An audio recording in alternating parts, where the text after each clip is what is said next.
Hello. आज अपने discussion करने वाले हैं बिजनेस साइकिल पे। Business cycle is very very relevant in today's context, है ना। क्योंकि आज अपने देख पाते हैं बिकॉज ऑफ दिस कोविड-19 अपने को सुनने में आता है ना कि यार इसका बिजनेस बहुत ख़राब चल रहा है, इस कंपनी ने काफ़ी लोगों को जॉब से निकाल दिया। देयर आर सेक्टर्स जो कि बहुत ज़्यादा इम्पैक्टेड है, जैसे कि होटल, एयरलाइंस, ओवरसीज टूरिज़्म तो जैसे अभी जीरो पे ही चल रहा है ना, कोई भी दूसरी जगह पे जाके घूमने के मूड में नहीं है। जो कंज्यूमर ड्यूरेबल गुड्स है वो बहुत डाउन चल रहा है, right. So these are phases. आज से एक साल पहले क्या हमने कभी सोचा था कि एक साल के बाद कभी ऐसा फेज आएगा? डेफिनेटली नहीं। क्या हम जानते हैं कि अभी जो फेज चल रहा है ये कितने टाइम तक चलेगा? अपने को नहीं पता। लेकिन हाँ, one thing is for sure कि अपने रिकवर करेंगे, है ना, इसमें कहीं कोई डाउट नहीं है कि will come out of it. 1918-20 के आसपास स्पेनिश फ्लू था, तो वहाँ पे यूड बी सरप्राइज्ड कि इंडिया में 10 मिलियन से ज़्यादा कैजुअलिटीज़ थी। 1930 के आसपास यूएसए का ग्रेट डिप्रेशन था। 2000 में .com बबल बस्ट हुआ था। .com बबल क्या है कि डेट वाज द टाइम जब इंटरनेट काफ़ी स्प्रेड हो रहा था, तो काफ़ी कंपनीज, है ना, इंटरनेट कंपनीज मार्केट में आई थी और वो क्या कर रहे थे कि वो लोग प्रॉफिट पे फोकस नहीं करके कंज्यूमर रीच पे फोकस कर रहा था। जैसे कि तुम लोग अभी देखेगा कि फ्लिपकार्ट, अमेजन, ये सारे लोग क्या करते हैं, अभी प्रॉफिट पे ये फोकस नहीं कर रहे हैं, ये लोग किस पे फोकस कर रहे हैं, अपना कंज्यूमर रीच बढ़ाने में। तो ये लोग काफ़ी डीप डिस्काउंट देते हैं, है ना। तो कहीं ना कहीं इंटेंट ये भी होता है कि भाई इतना डिस्काउंट दे दो कि लोगों को आदत हो जाए कि अपने उस चीज़ को यूज करें, और उसके बाद इवेंचुअली जब मार्केट उनके कंट्रोल में आ जाएगा तो they will start increasing prices, right. तो वैसे ही कुछ .com कंपनी के साथ भी हो रहा था, वो भी ऐसे कर रहे थे। इन्वेस्टर्स काफ़ी पैसा लगा रहे थे, बट इवेंचुअली काफ़ी कंपनीज वहाँ पे फेल हो गई, राइट। तो उसका इकोनॉमी पे एक बड़ा इम्पैक्ट आया था। 2008 का रिसेशन था, राइट। तो ये सारी चीज़ें हुई है हिस्ट्री में बार बार, और एवरी टाइम जब भी ये हुआ है हम उससे बाहर निकल के आए हैं। तो वाई नॉट दिस टाइम, अभी भी अपने डेफिनेटली बाहर निकल के आएंगे, राइट। अपने को अब यहाँ पे समझना क्या है, अपने को भाई पहला बात तो ये कि जो बिजनेस साइकिल है this is a coaster, right, है ना, ऊपर नीचे चलता रहेगा। कितना ऊपर होगा, ऊपर जाने में कितना टाइम लगेगा, ऊपर कितना देर तक हम रहेंगे, फिर हम नीचे कब आएंगे, नीचे हम कब तक रहेंगे, कब रिकवर करेंगे, ये कोई नहीं जानता। अब हम कोशिश क्या कर रहे हैं कि इस डिस्कशन में will try to find out कि भाई सबसे पहले कि बिजनेस साइकिल का फेजेज क्या क्या होता है ना, कि अलग अलग फेजेज का क्या कैरेक्टरिस्टिक होता है, उसको अपने क्या बोलते हैं। और उसके बाद इफ़ पॉसिबल, है ना, इफ़ समहाउ पॉसिबल, अगर अपने पहले से चीज़ों को समझ पाए कि अभी ये वाला फेज आने वाला है, तो अपने शायद उस फेज को रोक तो नहीं पाए, लेकिन अपने कुछ प्रिकॉशन ले सकते हैं जिससे कि इम्पैक्ट उसका लो हो। जैसे अभी रिसेंटली, है ना, या फिर इन रिसेंट टाइम जब भी साइक्लोन आता है तो तुम लोग देखते हो कि एक अलर्ट कोस्टल एरिया में, है ना, अनाउंस कर दिया जाता है। तो वहाँ से होता क्या कि वहाँ के जितने भी लोकल्स हैं उनको कहीं शिफ्ट कर दिया जाता है, तो वहाँ पे डेथ नहीं होती है, राइट। यहाँ पे जो लॉस होता है वो थोड़ा मिनिमम रहता है। अगर अपने वो नहीं करे तो भी साइक्लोन तो आना है, लेकिन फिर क्या होगा, कैजुअलिटी हाई होगा, लॉस बहुत हाई होगा।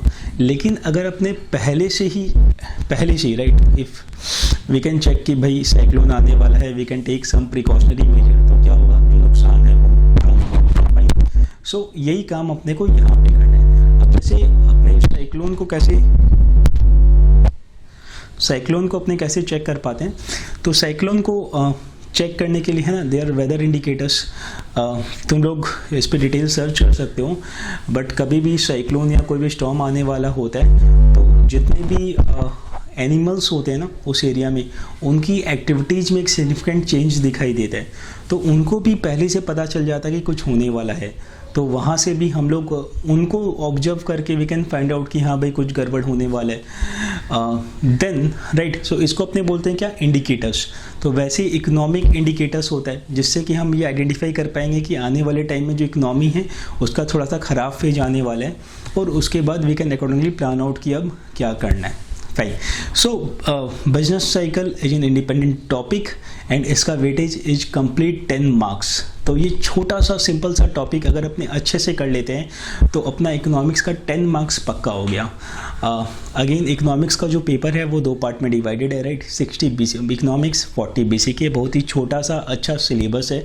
क्योंकि इकोनॉमिक्स है तो इसमें कुछ ग्राफ भी है, न्यूमरिक्स भी है, जो कि बहुत इंटरेस्टिंग होता है।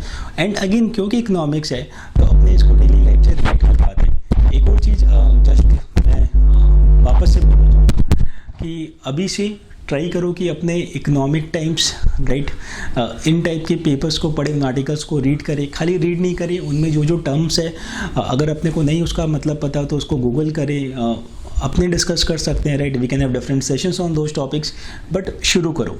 क्योंकि जब तक अपने चीज़ों को प्रैक्टिकल लाइफ से कनेक्ट नहीं करेंगे तब तक वो फील नहीं आएगा कि है ना कि we are in some professional course और अपने देश में कुछ कंट्रीब्यूट कर सकते हैं। चलो भाई, तो इस चैप्टर में बिजनेस साइकिल में अपना जो डिस्कशन है वो 5 पॉइंट डिस्कशन है। The first one is what is business cycle, business cycle होता क्या है। Second one is features of business cycle, third one phases of business cycle, fourth one causes of business cycle, and the fifth one relevance of business cycle, right। मैं वापस से बोल रहा हूँ। the first one is what is business cycle, second one features of business cycle, third one phases of business cycle, fourth one causes of business cycle, and the fifth one relevance of business cycle, right। so अपने एक एक करके इन topics पे आते हैं and you will find out कि this is basically story telling thing, है ना। अपने को समझ में आएगा, अपने देख पाएंगे और काफ़ी स्मूथली ये चैप्टर अपने को समझ में आ जाएगा। क्योंकि ये इकोनॉमिक्स है, लॉ नहीं है, राइट। तो अपने को लॉ में क्या होता है कि सब्जेक्टिव पेपर है तो अपने को चीज़ें ज़्यादा याद रखनी पड़ती क्योंकि वी हैव टू डिलीवर, अपने को लिख कर आना है। इकोनॉमिक्स में ऐसा नहीं है, MCQ पेपर है तो रटिफिकेशन विल नॉट वर्क, राइट। यहाँ पे अपने को ब्रॉडर हेडिंग्स पता होना चाहिए और अपना कॉन्सेप्ट्स पे कंट्रोल होना चाहिए, राइट। तो अपने को हेडिंग्स पे फोकस करना है, अपने को कॉन्सेप्ट्स पे फोकस करना है रेदर देन कि अपने को वो जो लैंग्वेज एग्जैक्ट वो मैटर नहीं करता, रीजन बेइंग की MCQ पेपर है। फाइन, चलो। सो बिजनेस साइकिल होता क्या है ना, पॉइंट नंबर 1 जो अपनी बात कर रहे थे। तो यहाँ पे देखो, business cycle refers to alternate, right, expansion and contraction. So alternate expansion and contraction का मतलब क्या हुआ भाई, कभी खुशी कभी गम, राइट। कभी खुशी कभी गम, फाइन। सो ऑल्टरनेट एक्सपेंशन कभी एक्सपेंड हो रहा है और कभी कॉन्ट्रैक्ट हो रहा है। देखो अपने इसको इस ग्राफ से और अच्छे से समझ पाएंगे। तो यहाँ पे देखो हो क्या रहा है, देयर आर 4 फेजेज। यहाँ से हम स्टार्ट करें, राइट। अभी इकोनॉमिक एक्टिविटी बहुत लो है, यहाँ से हम स्टार्ट कर रहे हैं, धीरे धीरे धीरे धीरे धीरे हम ग्रो कर रहे हैं और यहाँ पे हम पीक पे आ गए, ठीक है। जैसे ही हम पीक पे आते हैं फिर धीरे धीरे हम फॉल करना स्टार्ट करेंगे, नीचे जाएंगे जाएंगे जाएंगे जाएंगे और ये हो गया अपना लोवेस्ट पॉइंट और फिर हम उठेंगे और फिर यहाँ से फिर ऊपर जाएंगे। तो देखो 4 फेज हुआ। पहला फेज क्या हुआ, the first phase is expansion, ठीक है। अच्छा, एक्सपेंशन का 2 नाम और है, क्या है 2 नाम, एक अपने इसको बूमिंग फेज भी बोलते हैं, एक अपने इसको अपस्विंग भी बोलते हैं, कभी कभी अपने इसको रिकवरी फेज भी बोलते हैं। रिकवरी क्यों बोलते हैं, क्योंकि देखो ये जो लोवेस्ट पॉइंट है, देख पा रहे हो, इस लोवेस्ट पॉइंट से जैसे ही अपने ऊपर जाना शुरू करते हैं अपने एक्सपेंशन में आ जाते हैं, है ना। तो इसीलिए ये वाला जो फेज है, राइट, ये कौन सा है, रिकवरी। तो बहुत बार अपने एक्सपेंशन को रिकवरी से भी जानते हैं। तो ये हो गया अपना एक्सपेंशन फेज। अभी यहाँ पे अपने पीक पे है, राइट। पीक क्या हुआ, highest point of economic activity. उसके बाद फिर रिसेशन शुरू हो रहा है, रिसेशन को अपने कॉन्ट्रैक्शन भी बोलते हैं, कॉन्ट्रैक्शन भी बोलते हैं। और फिर आ गया अपना ट्रक को अपने डिप्रेशन भी बोलते हैं, ठीक है। So I repeat, the first one is expansion. Expansion को अपने बूमिंग भी बोलते हैं और एक्सपेंशन को अपने क्या बोलते हैं, अपस्विंग भी बोलते हैं, रिकवरी भी बोलते हैं।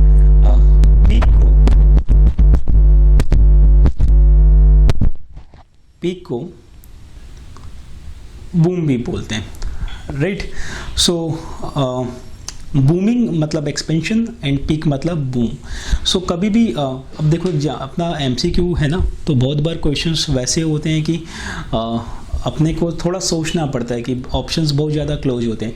तो अगर मानो कि कोई अपने को बोलता है कि what are the phases of this business cycle, उसमें 4 ऑप्शन आते हैं और उसमें बूम अगर लिखा हुआ रहता है तो बूम का मतलब अपने पीक समझेंगे, बूम का मतलब एक्सपेंशन नहीं समझेंगे, राइट।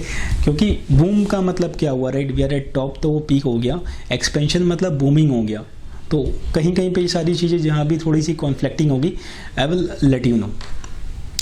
सो पहला पेज एक्सपेंशन, दूसरा पीक या बूम, तीसरा रिसेशन या contraction, and fourth one is depression या फिर ट्रक। तो ये साइकिल ऐसा ही चलता रहता है। अब इस साइकिल के साथ इम्पॉर्टेंट चीज़ें क्या है वो ये समझो कि क्या अपने को पता है कि एक्सपेंड कितना टाइम तक चलेगा।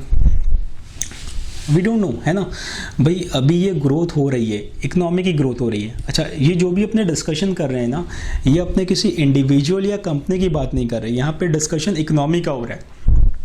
फाइन, ये जो बिजनेस साइकिल अपने बात कर रहे हैं, ये साइकिल अपने किसी एक बिजनेस का नहीं कर रहे हैं, अपने ओवरऑल इकोनॉमी का यहाँ पे डिस्कशन कर रहे हैं। ये क्लियर है।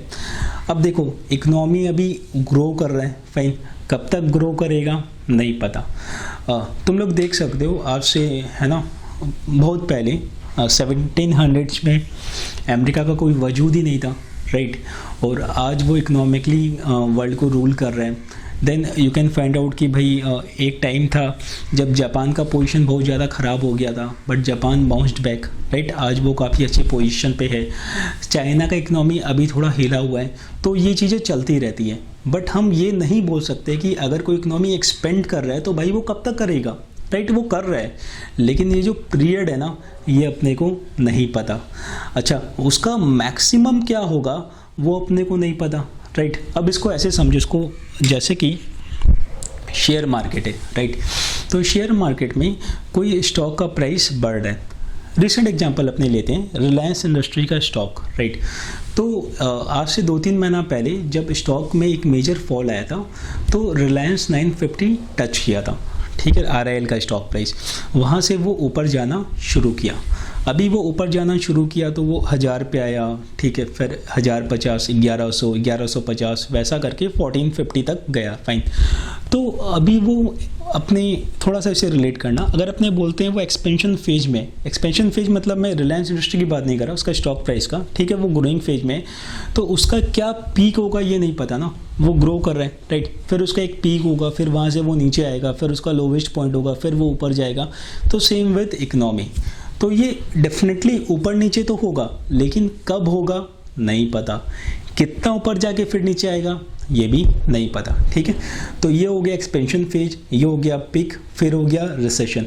अच्छा, रिसेशन के बाद जैसे ही अपने रिकवर करना शुरू करते हैं तो एक्सपेंशन आ जाता है, और जिस पॉइंट पे अपने रिकवरी स्टार्ट करते हैं वो हो गया trough, right. So once we are into recession, तो अपने कितना नीचे जाएंगे ये भी तो अपने को नहीं पता। Definitely we are falling, business ख़राब हो रहा है, ठीक है, सेंटीमेंट स्लो है, लोगों की इनकम लो है, खर्चे लोग कम कर रहे हैं, डिमांड लो है, राइट, वो सारी चीज़ें हैं। लेकिन हम कितना नीचे जाएंगे, राइट, मतलब इकोनॉमी को कितना नुकसान होगा नहीं बोल सकते यार, फाइन, नुकसान हो रहा है। सो इवेंचुअली रिसेशन है, बहुत ज़्यादा ख़राब फेज हो जाएगा, डिप्रेशन हो जाएगा, एंड देन अगेन अपनी रिवाइव करेंगे।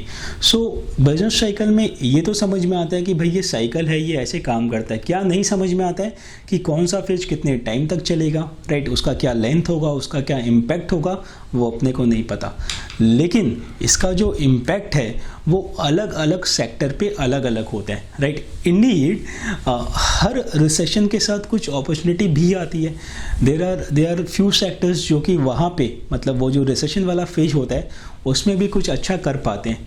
अगेन वापस अपने चीज़ों को आज के सिनारियो से रिलेट करें तो आज के दिन देखो, होटल इंडस्ट्री डाउन है, एविएशन डाउन है, टूर एंड ट्रेवल्स डाउन है, राइट, कंज्यूमर ड्यूरेबल्स डाउन है, ऑटोमोबाइल्स डाउन है, ठीक है।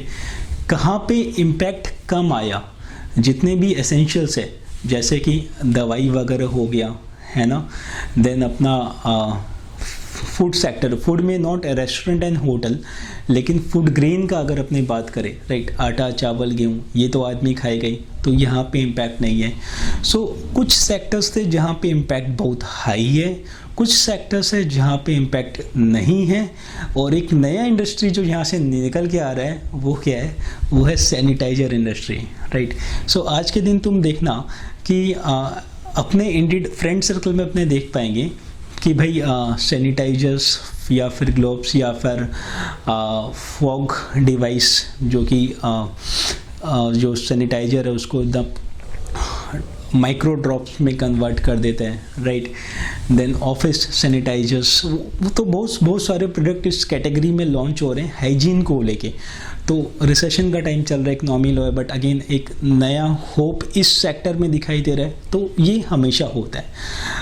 जब अपने सैनिटाइजर की बात कर रहे हैं तो एक चीज़ है जो मेरे को काफ़ी हिट करता है, I would like to share, इस पर कभी डिटेल में बात करेंगे कि यार एक तरफ तो आज अपने को समझ में आता है कि China is not doing good, है ना, मतलब कहीं ना कहीं उसका इंटेंट क्लियर नहीं है, डिस्क्लोजर क्लियर नहीं है, and we are very aggrieved with their approach. तो एक तरफ लोग ये वाला कहीं ना कहीं समझो कि एजेंडा कैरी कर रहे हैं कि अपने को चाइनीज़ प्रोडक्ट को बाइकआउट करना है, राइट, और अपने को चाइनीज़ ऐप को अनइंस्टॉल करना है, फाइन। बट यार आज इतने लोग हाइपोक्राइट हो गए कि उनका व्हाट्सअप स्टेटस, पहला स्टेटस होता है कि मैंने चाइनीज़ ऐप को अनइंस्टॉल कर दिया, बॉयकॉट चाइना, राइट। ये क्या होता है, ये पहला स्टेटस होता है। दूसरा स्टेटस में उनका लिस्ट ऑफ प्रोडक्ट होता है कि भाई ये मेरा फॉग मशीन ले लो, सैनिटाइजर मशीन ले लो, ये मेरा डिजिटल थर्मामीटर्स ले लो, राइट, और वो सारे के नीचे चाइनीज़ में लिखा रहता है मेड इन चाइना।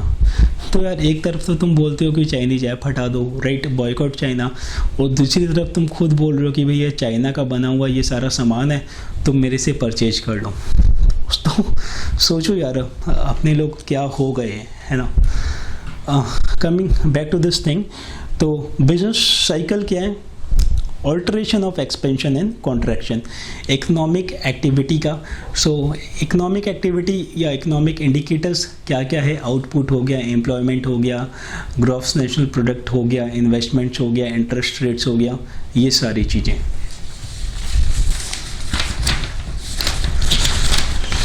देखो यहाँ पे आओ, business cycle refers to alternate expansion and contraction of overall business activity as manifested in fluctuations in measure of aggregate economic activity such as GNP, employment, income। अब ये ग्रॉस नेशनल प्रोडक्ट क्या होता है, right, GNP क्या होता है, तो यहाँ पे लिख लो, राइट, यहीं पे लिख लो GNP gross national product equal to GDP plus net income from foreign investment, ठीक है। So GDP plus net income from foreign investment. GDP क्या होता है, GDP is total value of goods and services produced within country's boundary, ठीक है। So GDP हो गया total value of goods and services produced with in countries boundary, and GNP क्या हो गया, this is GDP plus net income from foreign investment, fine. अब अपने आते हैं कि फीचर्स ऑफ बिजनेस साइकिल। तो उसके पहले जस्ट मेक अ चार्ट, यहाँ पे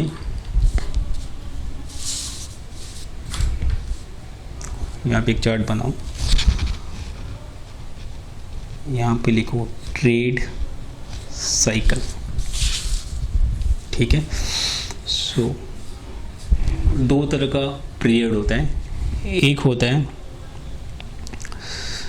पीरियड ऑफ गुड ट्रेड और एक होता है पीरियड ऑफ बैड ट्रेड, ठीक है।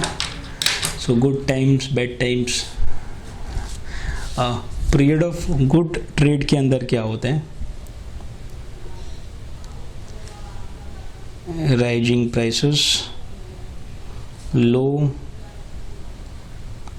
Unemployment percentage. बेड रेट के अंदर क्या होता है, falling prices, then high unemployment percentage. ठीक है, सो इसको अपने अच्छा वक्त बुरा वक्त वैसे समझ सकते हैं। तो अच्छा टाइम में राइजिंग प्राइसेस क्यों होता है, क्योंकि डिमांड बहुत हाई होता है, right. So due to ever increasing demand, price पे उसका एक पॉजिटिव इम्पैक्ट रहता है। वहीं ख़राब टाइम में क्या होता है, ख़राब टाइम में क्या होता है कि डिमांड लो रहता है, कहीं ना कहीं सप्लाई ज़्यादा रहता है। सो क्योंकि है ना, अगेन सप्लाई ज़्यादा है, डिमांड कम है, और डिमांड कम होते जा रहा है, तो प्राइस पे उसका नेगेटिव प्रेशर रहता है। ठीक है, तो अच्छा टाइम में क्या होता है कि प्राइसेस बढ़ते रहते हैं, ख़राब टाइम में क्या होता है कि प्राइसेस कम होते रहते हैं। ठीक है, अब अपने फटाफट कुछ पॉइंट्स नोट करते हैं। Features of business cycle. Features of business cycle. तो भाई देखो, बिजनेस साइकिल फीचर क्या क्या है। सबसे पहला देखो, इस ग्राफ को देखो, तो अपने को ये तो समझ में आ रहा है कि ये एक पीरियोडिक एक्टिविटी है ना, कि यहाँ से यहाँ जा रहा है, नीचे आ रहा है, ऊपर नीचे ऊपर नीचे ऊपर नीचे। अब ये ऊपर नीचे का जो साइकिल है, इसमें 2-3 साल भी लग सकता है, 20-30 साल भी लग सकता है, ज़्यादा टाइम भी लग सकता है, राइट। तो अपने को ये पता है कि ये पीरियोडिक है, मतलब ऊपर नीचे नीचे ऊपर होगा, लेकिन ये रेगुलर नहीं है। रेगुलर नहीं है का मतलब क्या हुआ, क्योंकि फिक्स इंटरवल नहीं है कि इतना टाइम के बाद ऊपर होगा, उतना टाइम के बाद नीचे जाएगा। तो फीचर नंबर 1 यहाँ पे लिखो कि भाई इट अकर्स periodically। दूसरा है ना, is not regular, no fixed time interval. भाई पता नहीं कि कितना टाइम लगेगा। थर्ड वन, जब अपने गिर रहे हैं तो कितना गिरेंगे ये नहीं पता, जब अपने ऊपर जा रहे हैं तो कितना ऊपर जाएंगे ये नहीं पता। तो इंटेंसिटी भी वी डोंट नो कितना होगा, right. So intensity of fluctuation very, है ना। तो इंटेंसिटी का मतलब क्या हुआ कि अपने यहाँ तक भी जा सकते हैं, यहाँ तक भी जा सकते हैं, राइट। नीचे आ रहे हैं, यहाँ तक भी आ सकते हैं, यहाँ तक भी आ सकते हैं। तो वी डोंट नो कि वो इंटेंसिटी उसका क्या होगा। Then the fourth one, difficult to predict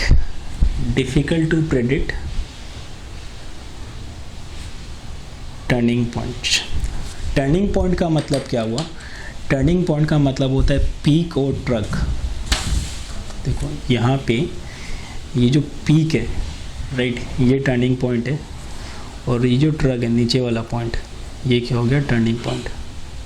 तो ये हो गया टर्निंग पॉइंट्स।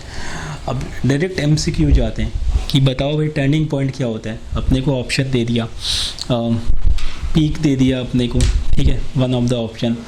दूसरा अपने को एक्सपेंशन दे दिया, थर्ड वन रिसेशन दे दिया, फिर fourth one is none. So peak answer हो जाएगा। So difficult to predict the turning points. Turning points क्या होता है ये यहाँ पे लिख लो।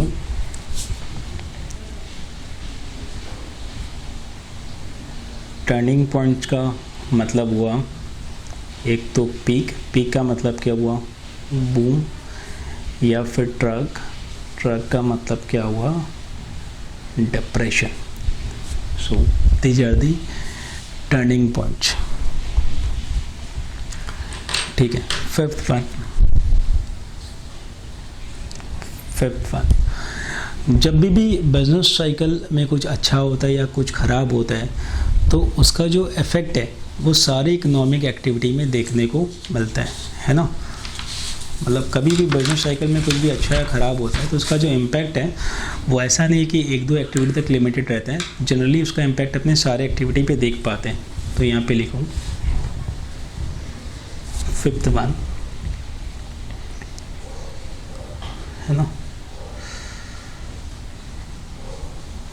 repercussions are felt on nearly all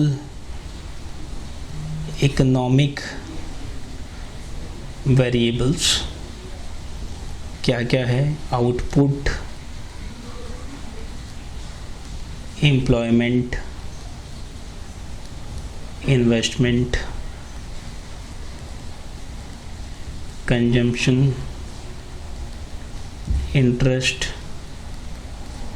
trade and price levels, है ना, सीधा सा हिसाब है भाई, बट ऑब्वियस सा बात है।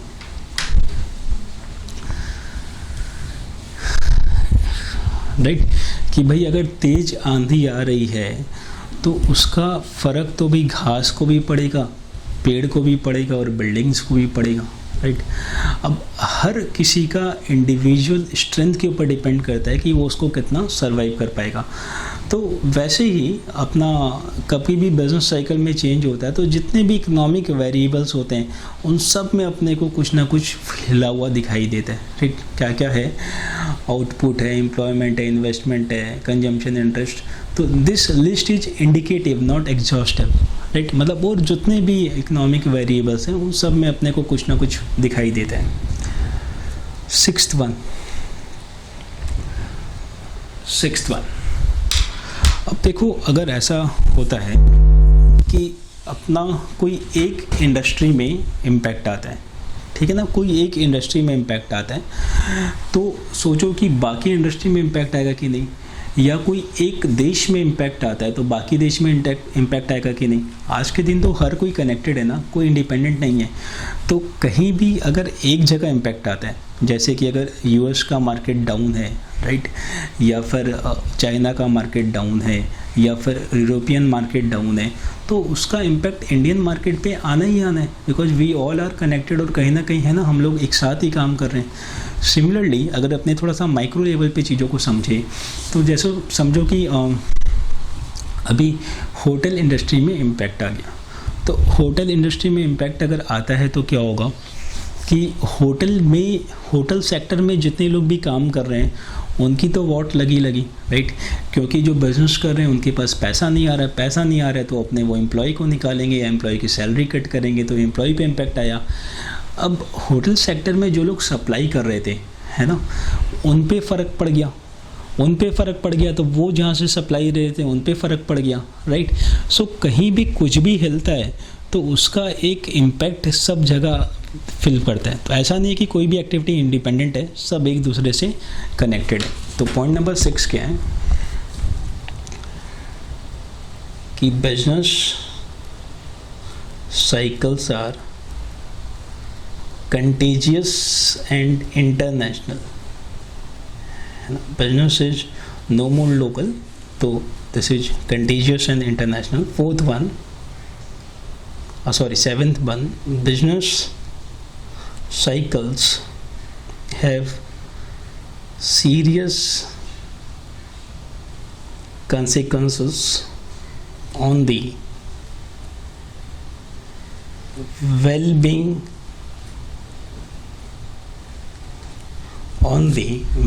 of the society. Business cycle have, है ना, serious consequences on the well-being of the society. भाई होना ही है ना, इकोनॉमी सोसाइटी पे डिपेंडेंट है, राइट, सोसाइटी इकोनॉमी भी। तो अगर इकोनॉमी हिला हुआ है तो लोगों को तो फ़र्क पड़ेगा ही, ऑफकोर्स पड़ना है। तो सोसाइटी के वेलबींग पे भी बिजनेस साइकिल का फ़र्क पड़ता है। So these are the features of business cycle. तो ये सारे पॉइंट्स जो अपने को स्पेसिफिकली याद रखना है ना। तो अब अगेन अपने को जैसे ये सारे फीचर्स जो हैं, ब्रॉड हेडिंग्स जो हैं, राइट, इन सब से हर एक फीचर से एक इंडिपेंडेंट एमसीक्यू बन सकते हैं। तो इस पे सारे पॉइंट्स पे अपना कंट्रोल होना चाहिए। देखो वापस यहाँ पे आ जाओ।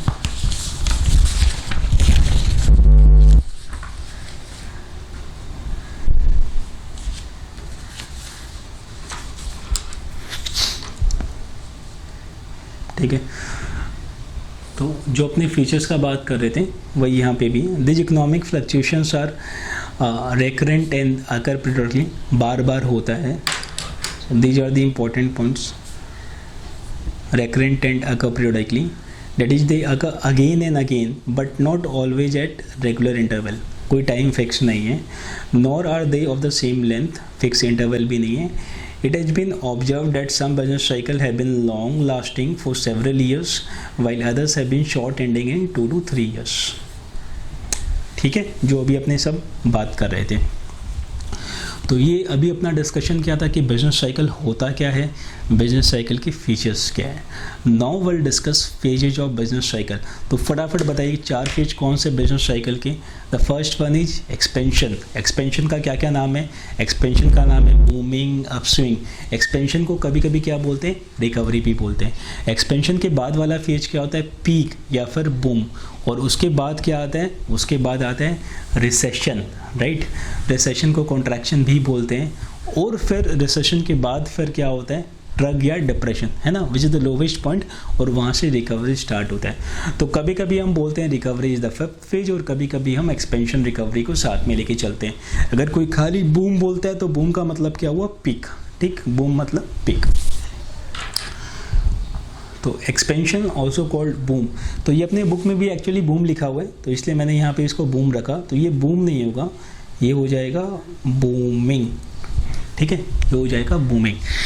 सो expansion also called booming, upswing. ठीक है. Peak, boom, prosperity. पीक को प्रॉस्पेरिटी बी बोलते हैं. कॉन्ट्रैक्ट. तो एक्सपेंशन क्या हो गया? अपस्विंग. तो कॉन्ट्रैक्शन या फिर रिसेशन क्या हो गया? डाउनस्विंग. एक हो गया अपस्विंग, एक हो गया डाउनस्विंग. ठीक है. और ड्रग और depression. These are the 4 phases, 1 2 3 4. अब देखो यहाँ से जो अपना अभी जो डिस्कशन होने वाला है ये चारों फेजेज का, this is more like a story telling. मतलब मैं एकदम 100% श्योर हूँ कि अगर अपने ये डिस्कशन है ना, अगर अपने इसको भी नहीं भी करते हैं तो भी अगर मैं तुमको बोलूँ कि एक्सपेंशन में क्या होगा तो तुम एग्जैक्टली वही बोल पाओगे जो यहाँ पे लिखा हुआ है ना. जस्ट थिंक ऑफ कि अगर कोई इकोनॉमी अगर एक्सपेंड कर रहा है, राइट, तो वहाँ पे होगा क्या? वहाँ पे लोगों की इनकम बढ़ रही है, राइट. अब तुम खुद सोचो ना कि आज के दिन तो यार तुम्हारा इनकम चलो कुछ नहीं होगा, बट अभी तुमने ना सीए क्लियर कर लिया and that too with good marks. तुम्हारी कम्युनिकेशंस के लिए एकदम फाड़ है, राइट. मतलब तुम बहुत अच्छा बोलते हो, you are technically very sound, ये सारी चीज़ें हैं. तो अब तुम्हारा जो इनिशियल पैकेज है, let's say that is 1.5 lakh per month, तो annually it comes to 18 lakh. Bonus वगैरह लेके चलो 20 लाख का तुम्हारा पैकेज हो गया. अब तुम्हारे पास जैसे ही 20 लाख रुपए आते हो, तुम क्या करोगे भाई? तुम सीधा है ना भाई, जो यूरो टूर का ड्रीम था वो पूरा करना है ना. उसके बाद फिर एक तो गाड़ी लेनी है, उसके बाद होटल में जाना है, ये करना है, वो करना है, फलाना दिखना. ठीक है, वो सारी चीज़ें विल डू. तो हो क्या रहा है, जैसे ही तुम्हारा इनकम बढ़ रहा है तुम्हारी स्पेंडिंग बढ़ रही है. फाइन. जैसे ही तुम्हारा स्पेंडिंग बढ़ रहा है तो तुम जहाँ जहाँ पे स्पेंड कर रहे हो वो सारे सेक्टर्स में डिमांड बढ़ रहा है ना. अभी तुम्हारा 20 का लगा है, तुम्हारा दोस्त चलो तुमसे थोड़ा सा वीक है ना, तो उसका 18 का लग गया, किसी का 15 का लग गया. तो अभी हर कोई तो भाई बाहर घूम के आएगा, हर कोई गाड़ी लेगा, हर कोई रेस्टोरेंट्स में जाएगा. तो हुआ क्या, धीरे धीरे डिमांड बढ़ रहा है. रेस्टोरेंट वाले को लग रहा है यार मेरा तो डिमांड भयंकर हो रहा है, मतलब पहले तो टेबल्स खाली रहते थे, आजकल बाहर लाइन लगती है. तो वो क्या किया भाई, वो जो कढ़ाई पनीर है उसका दाम पहले 200 था, अभी उसका दाम 250 कर दिया, राइट. तो हो क्या रहा है, वहाँ पे प्राइस इंक्रीज हो रहे हैं, राइट. डिमांड भी बढ़ती जा रही है. वहाँ पे रेस्टोरेंट वाला भी अभी खुश है ना, खिला के वो मतलब लोगों को खिला के वो भी खुश है, तो खुद भी खुश है तो वो भी तो ज़्यादा खाएगा. वो अपने एम्प्लॉय को ज़्यादा पैसा देगा, उसके एम्प्लॉय खुश है, उसके एम्प्लॉय ज़्यादा खर्चा कर रहे हैं. तो ओवरऑल क्या हो रहा है कि प्रॉस्पेरिटी बढ़ती जा रही है सोसाइटी के अंदर, लोग ज़्यादा खर्च कर रहे हैं. ठीक है, एग्रीगेट डिमांड बढ़ रहा है. बैंकिंग के अंदर लोग ज़्यादा पैसा इन्वेस्ट, भाई तुम ज़्यादा पैसा कमा रहे हो तो ज़्यादा इन्वेस्ट भी करोगे. बैंक के पास ज़्यादा पैसा है, बैंक के पास ज़्यादा पैसा है तो बैंक ज़्यादा पैसा लोन पे दे रहा है. बैंक भी ज़्यादा है ना, रिस्क अग्रेसिव है, भाई ज़्यादा पैसा है तो अपने ज़्यादा इन्वेस्ट कर सकते हैं. अब बैंक ज़्यादा लोन पे दे रहा है तो फिर इन्वेस्टमेंट ज़्यादा हो रहा है, इन्वेस्टमेंट ज़्यादा हो रहा है तो फिर प्रोडक्शन ज़्यादा हो रहा है. अनएम्प्लॉयमेंट ना के बराबर है. ये सारी चीज़ें फोर्स ही कर पा रहे हो ना, ये होना ही होना है. तो यही सारा डिस्कशन अपने यहाँ पे करने वाले हैं. ठीक है, कि एक्सपेंशन में क्या होगा, देन पीक पे क्या होगा, फिर रिसेशन में ठीक इसका उल्टा हो जाएगा, फिर डिप्रेशन वाला फेज आएगा और फिर धीरे धीरे वापस से हम रिकवर करने लगेंगे। तो ये जो फेजेज का डिस्कशन है इसको अपने को प्लेन रीडिंग देना है और ये रीडिंग अपने 3 से 4 बार देंगे, है ना, बिलीव में 3 से 4 बार अपने इसको रीड करते हैं तो विल अंडरस्टैंड कि क्या होना है। अब इस पे क्वेश्चन कैसे आएंगे भाई, कोई अपने को कोई बोलेगा कि बताओ अनएम्प्लॉयमेंट कौन से फेज में सबसे ज़्यादा होता है, तो अब तुम खुद ही सोचो कि 4 फेज है। पहला फेज क्या बताओ फटाक से, the first one is expansion, दूसरा क्या है, दूसरा फेज है peak, third one is recession, fourth one is depression. अभी सबसे ज़्यादा बेरोजगारी इन चारों में कहाँ पे होगा, टेल मी, कहाँ पे होगा, डिप्रेशन में होगा, राइट। सबसे कम कहाँ पे होगा, अनएम्प्लॉयमेंट में होगा। प्रॉस्पेरिटी अपने पीक पे कहाँ पे होगा, भाई पीक पे ही होगा, राइट, जैसा कि नाम है, राइट, पीक पे होगा। तो अपने खुद चीज़ों को अपना नॉर्मल IQ लगा के समझ पाएंगे। फिर भी सारी चीज़ें यहाँ पे डिटेल में कवर्ड है, तो अपने एक एक करके एक बार इसको गो थ्रू कर लेते हैं। तुमको क्या करना है, तुमको इसको 4-5 बार इसकी कोर रीडिंग देनी है और तुमको फिर वो चीज़ें ध्यान में आ जाएगी। अब देखो एक्सपेंशन फेज के साथ, राइट, एक्सपेंशन फेज के साथ अपने को एक चीज़ जो स्पेसिफिकली याद रखना है वो ये कि एक्सपेंशन फेज के अंदर जो अनएम्प्लॉयमेंट होता है वो मिनिमम होता है। अब तुम बोलोगे मिनिमम होता है, जीरो नहीं होता। तो देखो 2 तरह का अनएम्प्लॉयमेंट होता है। अनएम्प्लॉयमेंट मतलब क्या हुआ, बेरोजगारी, राइट। सो 2 तरह का अनएम्प्लॉयमेंट होता है, एक होता है वॉलंटरी अनएम्प्लॉयमेंट और एक होता है इनवॉलंटरी एम्प्लॉयमेंट। सो वॉलंटरी अनएम्प्लॉयमेंट का मतलब क्या हुआ, ये देखो ये हो गया इनवॉलंटरी एम्प्लॉयमेंट और एक होता है वॉलंटरी एम्प्लॉयमेंट अनएम्प्लॉयमेंट। सो वॉलंटरी अनएम्प्लॉयमेंट का मतलब क्या हुआ कि भाई मेरे दादाजी की हवेली है, उनके 100 एकड़ ज़मीन है, वहाँ पे 100 आदमी काम करते हैं, राइट, उनका रिसोर्ट है, उनका बहुत सारा बिजनेस है, तो मेरे को काम नहीं करना भाई, है ना, मेरा जीवन आराम से चलेगा। तो मैं हो गया हरामखोर कैटेगरी वाला कि मेरे को काम ही नहीं करना। तो ये जितने भी हरामखोर्स होते हैं ना, अब इसमें भी 2 कैटेगरी होते हैं। एक तो क्या होता है कि जिसके पास पहले से बहुत पैसा है तो उसको काम नहीं करना, राइट, क्योंकि वो लगता है कि ठीक है मेरा जीवन तो कट जाएगा ना यार, छोड़ कौन माथा लगाता है। और ऐसे भी कुछ लोग होते हैं जिनके पास कुछ नहीं है फिर भी नहीं करना, राइट, कि ठीक है यार कुछ मिल गया खा लेंगे। तो जितने भी बेगर्स होते हैं, तो बेगर्स भी जो होते हैं ना वो 2 तरह के होते हैं। एक तो भाई जिनका सिचुएशन वैसा है कि भाई समहाउ वो कुछ कर नहीं पा रहे हैं, सोसाइटी उनको एक्सेप्ट नहीं करे, उनको काम नहीं मिल रहा, तो they are forced to back. और दूसरा क्या है कि कुछ बेगर्स भी हरामखोर कैटेगरी के, लिटरली हम सेइंग कुछ बेगर्स हैं वैसे जिनको क्या है कि यार काम वाम करना नहीं है, राइट, बस बैठे हैं, कुछ मिल जाता है अपना बढ़िया से चलता है। तो ये जितने भी हरामखोर कैटेगरी वाले लोग हैं इन ये क्या हो गए, ये हो गए अपने वॉलंटरी अनएम्प्लॉयमेंट। तो ये तो हमेशा रहेगा ही रहेगा यार, तुम्हारे इकोनॉमी कितना ही बूम पे हो, कुछ भी हो, ऐसे कुछ लोग हमेशा रहेंगे। तो इसीलिए अनएम्प्लॉयमेंट कभी भी जीरो नहीं हो सकता, वो मिनिमम हो सकता है, ठीक है। जो तुम्हारा वॉलंटरी एम्प्लॉयमेंट होता है, वॉलंटरी अनएम्प्लॉयमेंट होता है, वो क्या हुआ, सॉरी, इनवॉलंटरली अनएम्प्लॉयमेंट होता है, वो क्या होता है कि भाई मेरी इच्छा नहीं है अनएम्प्लॉयड रहने की बट मैं हूँ। अब उसमें भी देखो अलग अलग कैटेगरी होता है। एक होता है तुम्हारा फ्रिक्शनल अनएम्प्लॉयमेंट।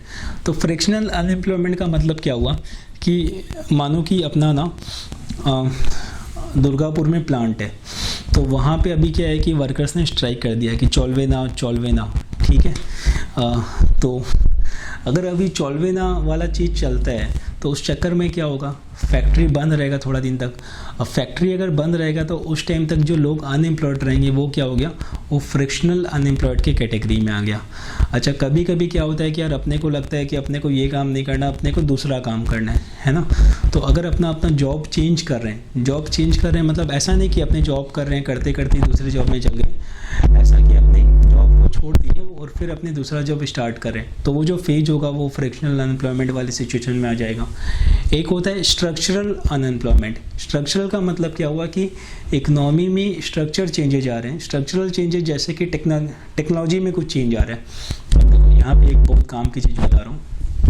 मेरा रिसेंटली इंडस्ट्री में जो फ्रेंड्स हैं उनके साथ डिस्कशन हो रहा था। तो पहले क्या होता था, है ना, अकाउंट्स का इवोल्यूशन कैसा था कि पहले अपने लाल खाता में काम करते थे, ठीक है, मैं अकाउंटिंग की बात कर रहा हूँ अपने से रिलेटेड जो है। उसके बाद क्या हुआ कि हमने कंप्यूटराइज्ड अकाउंटिंग शुरू की, तो हम टैली वैली में काम करते थे, ठीक है। अच्छा, टैली में भी क्या होता है कि हम एंट्री करते हैं, एक एक एंट्री, तो फिर धीरे धीरे क्या हुआ कि हम एक्सेल में एंट्रीज को लिख सकते हैं, ट्रांजेक्शन्स को लिख सकते हैं, और एक बार में वो फाइल टैली में अपलोड हो जाती है। तो इंस्टेड कि अपने को एक एक एंट्री करना है, हम बल्क अपलोड कर सकते हैं टैली के अंदर, ठीक है, ये वाला काम है। फिर क्या हुआ कि अपने टैली से और ऊपर उठे तो SAP है, ओरेकल है, वहाँ पे क्या है, वहाँ पे और अच्छा लेवल पे ऑटोमेशन होता है ना। बहुत सारे रिपोर्ट से जो खुद से निकल के आ जाते हैं, बैलेंस शीट, PL, ये सब अपने आप अपने को सॉफ्टवेयर बना के देते हैं। अब अपने यहाँ से एक स्टेप और आगे जा रहे हैं, वो एक स्टेप और जागने वाला काम क्या है, तो बॉट्स के बारे में तुमने सुना होगा, right. So these are the computer programs जो कि आपका काम आपके लिए करके देते हैं। जैसे कि इंसान कितनी देर काम करेगा, 8, 10, 12 घंटा, राइट, लेकिन जो बॉट्स है वो 24 घंटा आपके लिए काम कर सकते हैं। तो बॉट्स का एक छोटा सा एग्जांपल, तुम लोग बहुत सारे साइट पे जाते हो, जैसे तुम लोग एक्सिस बैंक या ICICI बैंक की साइट पे जाओगे, ICICI bank I am not sure but axis bank में शायद है, तो तुम लोग देखना, या बहुत सारे वेबसाइट में होता है कि ना, नीचे में पॉपअप निकल के आता है कि how can I help you, फिर तुम लोग कुछ टाइप करते हो, उसका जवाब आता है, तो यू फील लाइक कि कोई आदमी है जो तुमसे बात कर रहा है, बट वो आदमी तुमसे बात नहीं कर रहा है ना, वो सारी चीज़ प्रोग्राम्ड है। सो धीरे धीरे with the help of artificial intelligence and robotic process होगा क्या कि जितने भी डेटा एंट्री वाले काम हैं अपने अकाउंटिंग फील्ड में भी, वो सारा का सारा हम बॉट्स के थ्रू होगा। तो तुम सोचो कि जितना भी प्रोसेसिंग वाला काम है सारा इंसान नहीं करेगा, ये सारा का सारा हम कोई प्रोग्राम करेगा। तो दिस इज़ हाई टाइम कि अपने, है ना, मैं मतलब एकदम सीरियसली बोल रहा हूँ कि this is very high time कि तुम लोग इन चीज़ों पे R&D करना शुरू करो एंड हैव सम कोर्सेज। जैसे कि थोड़ा टाइम पहले एक्सेल में, अभी भी होता है, एक्सेल में मैक्रो होता था। मैक्रो का मतलब क्या हुआ कि MS एक्सेल, तुम लोग ने नाम तो सुना होगा। तो MS एक्सेल क्या है कि आज के दिन भी सारे बिजनेस की लाइफलाइन है। तो MS एक्सेल में बहुत सारे रिपोर्ट्स बनाने होते हैं। बहुत सारे रिपोर्ट्स क्या है कि रिपीटेटिव नेचर के होते हैं कि अपने को एक ही प्रोसेस को बार बार करना होता है और फिर वहाँ से रिपोर्ट निकल के आती है। तो एक्सेल में मैक्रोज होते हैं। मैक्रो के मदद से हम क्या कर सकते हैं कि मैक्रो के मदद से हम एक्सेल का जो सेम प्रोसेस का रिपीटेशन है वो एक्सेल में प्रोग्राम कर सकते हैं और एक्सेल वो चीज़ खुद अपने को करके देगा। तो अपना वहाँ पे टाइम बच गया, अपने को एक ही चीज़ बार बार नहीं कर रहा, ठीक है। सो मैक्रो मैंने भी मैं जब इंडस्ट्री में था तो मैं मैक्रो को अच्छे से यूज करता था, राइट। तो वहाँ से क्या है कि बहुत टाइम बच जाता था, अपने को बार बार एक काम को नहीं करना, वो एक्सेल खुद ही करके देता था। तो अभी वैसे ही मैक्रो भी तुम लोग को सीखना है, तो मैक्रो नोट कर लो, वो तुम लोग को सीखना है। तो वैसे ही अपने को आर्टिफिशियल इंटेलिजेंस और रोबोटिक प्रोसेस पे अपना होल्ड बिल्ड करना है, जिससे कि जैसे जैसे ये चीज़ें पब्लिक हो, अपने पास एक फर्स्ट मूवर्स एडवांटेज हो कि अपने को ये चीज़ें आती है। और दूसरा, हम इस पर कमांड डेवलप करके हम भी इंडस्ट्री में सर्विस देना शुरू कर सकते हैं, तो अपने पास एक अच्छा मार्केट आ जाएगा। फाइन। तो ये जब भी कुछ ऐसे चेंजेज होते हैं, टेक्नोलॉजिकल चेंजेज होते हैं, तो उस समय जिस सेक्टर में ये चेंज आ रहा है वहाँ पे एक बड़ा तूफान आ जाता है ना। तो उसके चलते जो अनएम्प्लॉयमेंट जनरेट हो रही है, उन सारे को हम बोलते हैं स्ट्रक्चरल अनएम्प्लॉयमेंट। क्लियर है। सो कोई भी अपने को बोले कि एक्सपेंशन फेज के अंदर अनएम्प्लॉयमेंट 0 हो जाता है, सो बिग नो, अनएम्प्लॉयमेंट 0 कभी नहीं होता, राइट। क्यों? क्योंकि वॉलंटरी अनएम्प्लॉयमेंट तो हमेशा रहता है। जो तुम्हारा इनवॉलंटरी अनएम्प्लॉयमेंट है वो तुम्हारा मिनिमम रहता है यहाँ पे, ठीक है। वो भी 0 नहीं होता, वो भी मिनिमम रहता है। तो पहले यहाँ पे अपने थोड़ा सा नोट कर लेते हैं।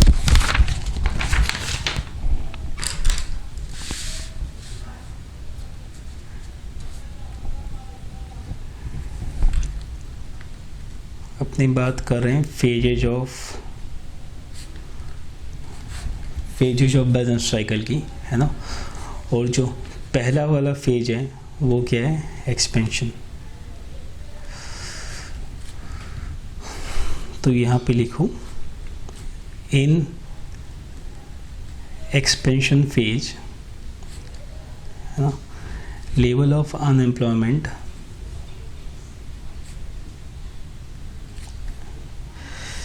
इज लो, है ना, वो कम रहता है, जीरो नहीं होता।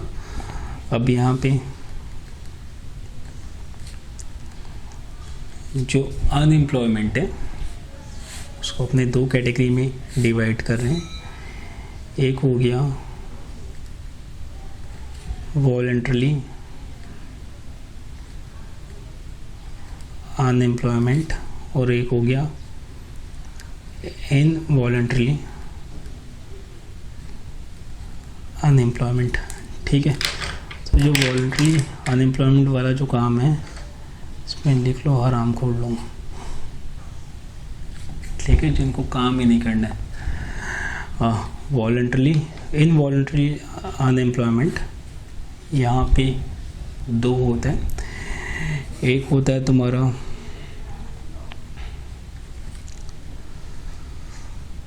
फ्रैक्शनल अनएम्प्लॉयमेंट और एक होता है स्ट्रक्चरल अनएम्प्लॉयमेंट। जो फ्रैक्शनल अनएम्प्लॉयमेंट है ये क्यों जनरेट होता है? ये होता है ड्यू टू जॉब चेंज या फिर स्ट्राइक, ठीक है, या फिर imperfect mobility of labor, ठीक है। These are the reason for frictional unemployment. Structural unemployment क्या हुआ? Due to structural changes in economy, ठीक है। और इसमें एग्जांपल क्या है? Technological changes. तो देखो शुरू में जैसे कंप्यूटर्स नहीं थे, है ना, तो जब इंडिया में कंप्यूटर पहली बार आया तो इसको लेके काफ़ी प्रोटेस्ट हुआ। लोगों को डर था कि भाई कंप्यूटर आएगा तो वहाँ पे बहुत ज़्यादा अनएम्प्लॉयमेंट हो जाएगा। क्यों हो जाएगा? क्योंकि कंप्यूटर तो बहुत सारे लोगों का काम अकेला कर देगा, है ना, एफिशिएंसी बढ़ जाएगी तो फिर लोगों की दरकार नहीं रहेगी। बट हुआ क्या? कंप्यूटर आया तो इकोनॉमी में अच्छा ग्रोथ आया, राइट, एंड अनएम्प्लॉयमेंट कहीं भी नहीं हुआ। इंडिट नई नई एम्प्लॉयमेंट एवेन्यूज जनरेट हुए।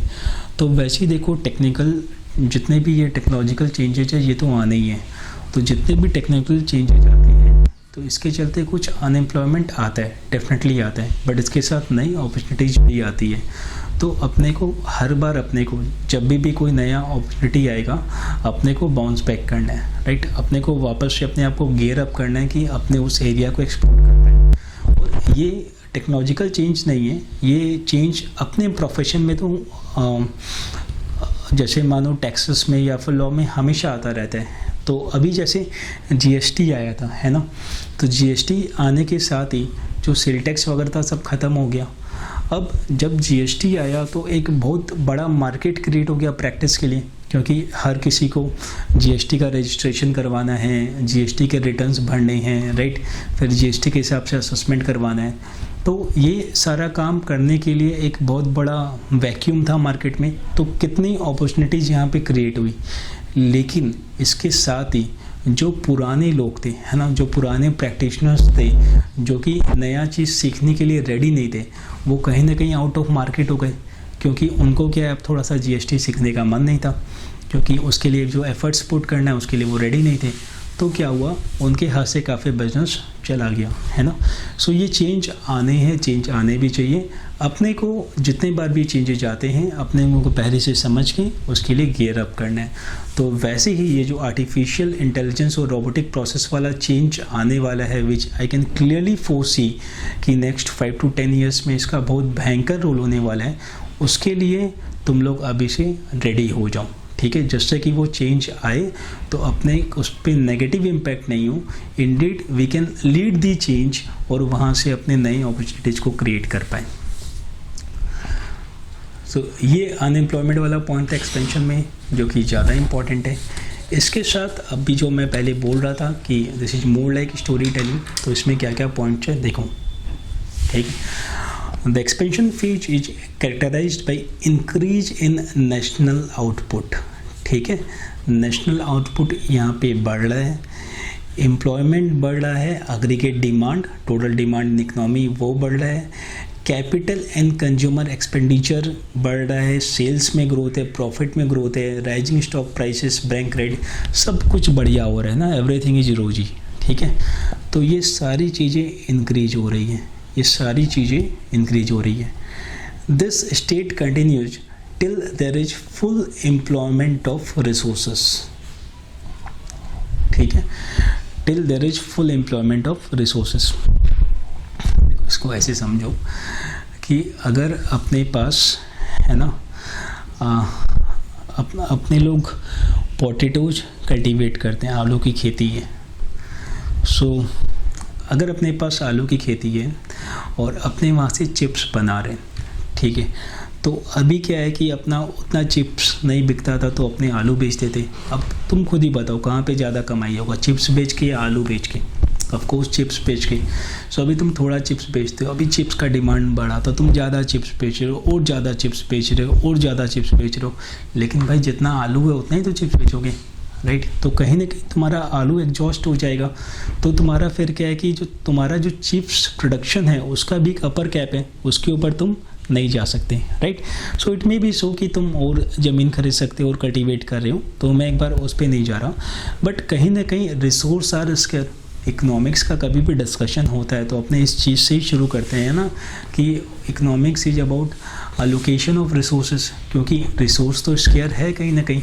तो जैसे ही अपने सारा रिसोर्स को यूज कर लेते हैं, है ना, तो जब तक अपने रिसोर्स का फुल यूज नहीं कर लेते तब तक अपने एक्सपेंड होते जाते हैं, और एक पॉइंट आता है जब अपने रिसोर्स का टोटल, है ना, मतलब ऑप्टिमम यूज कर पा रहे होते हैं, वो पीक टाइम होता है, और उसके बाद फिर डाउनफॉल स्टार्ट होता है।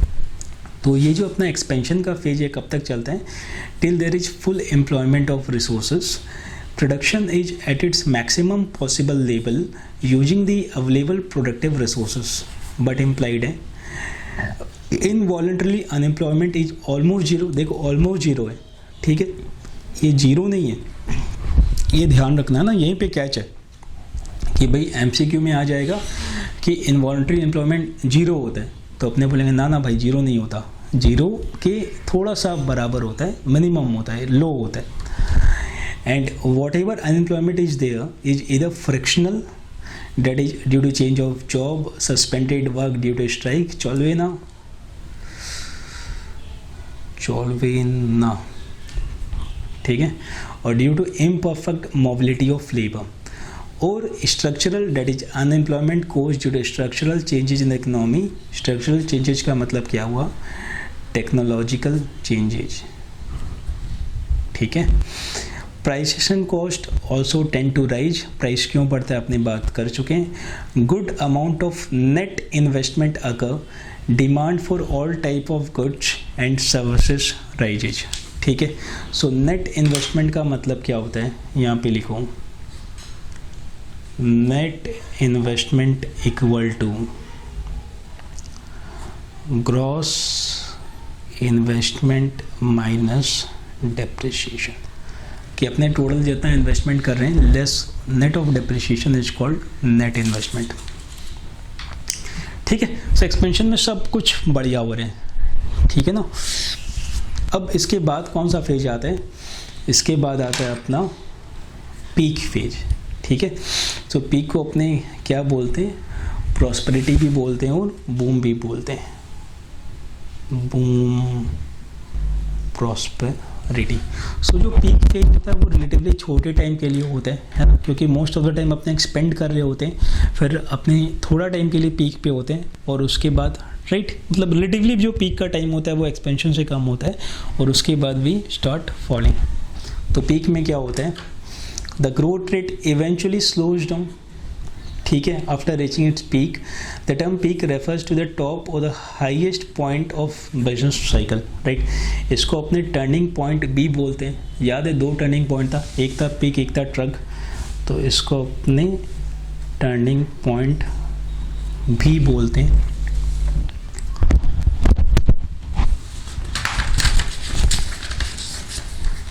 देखो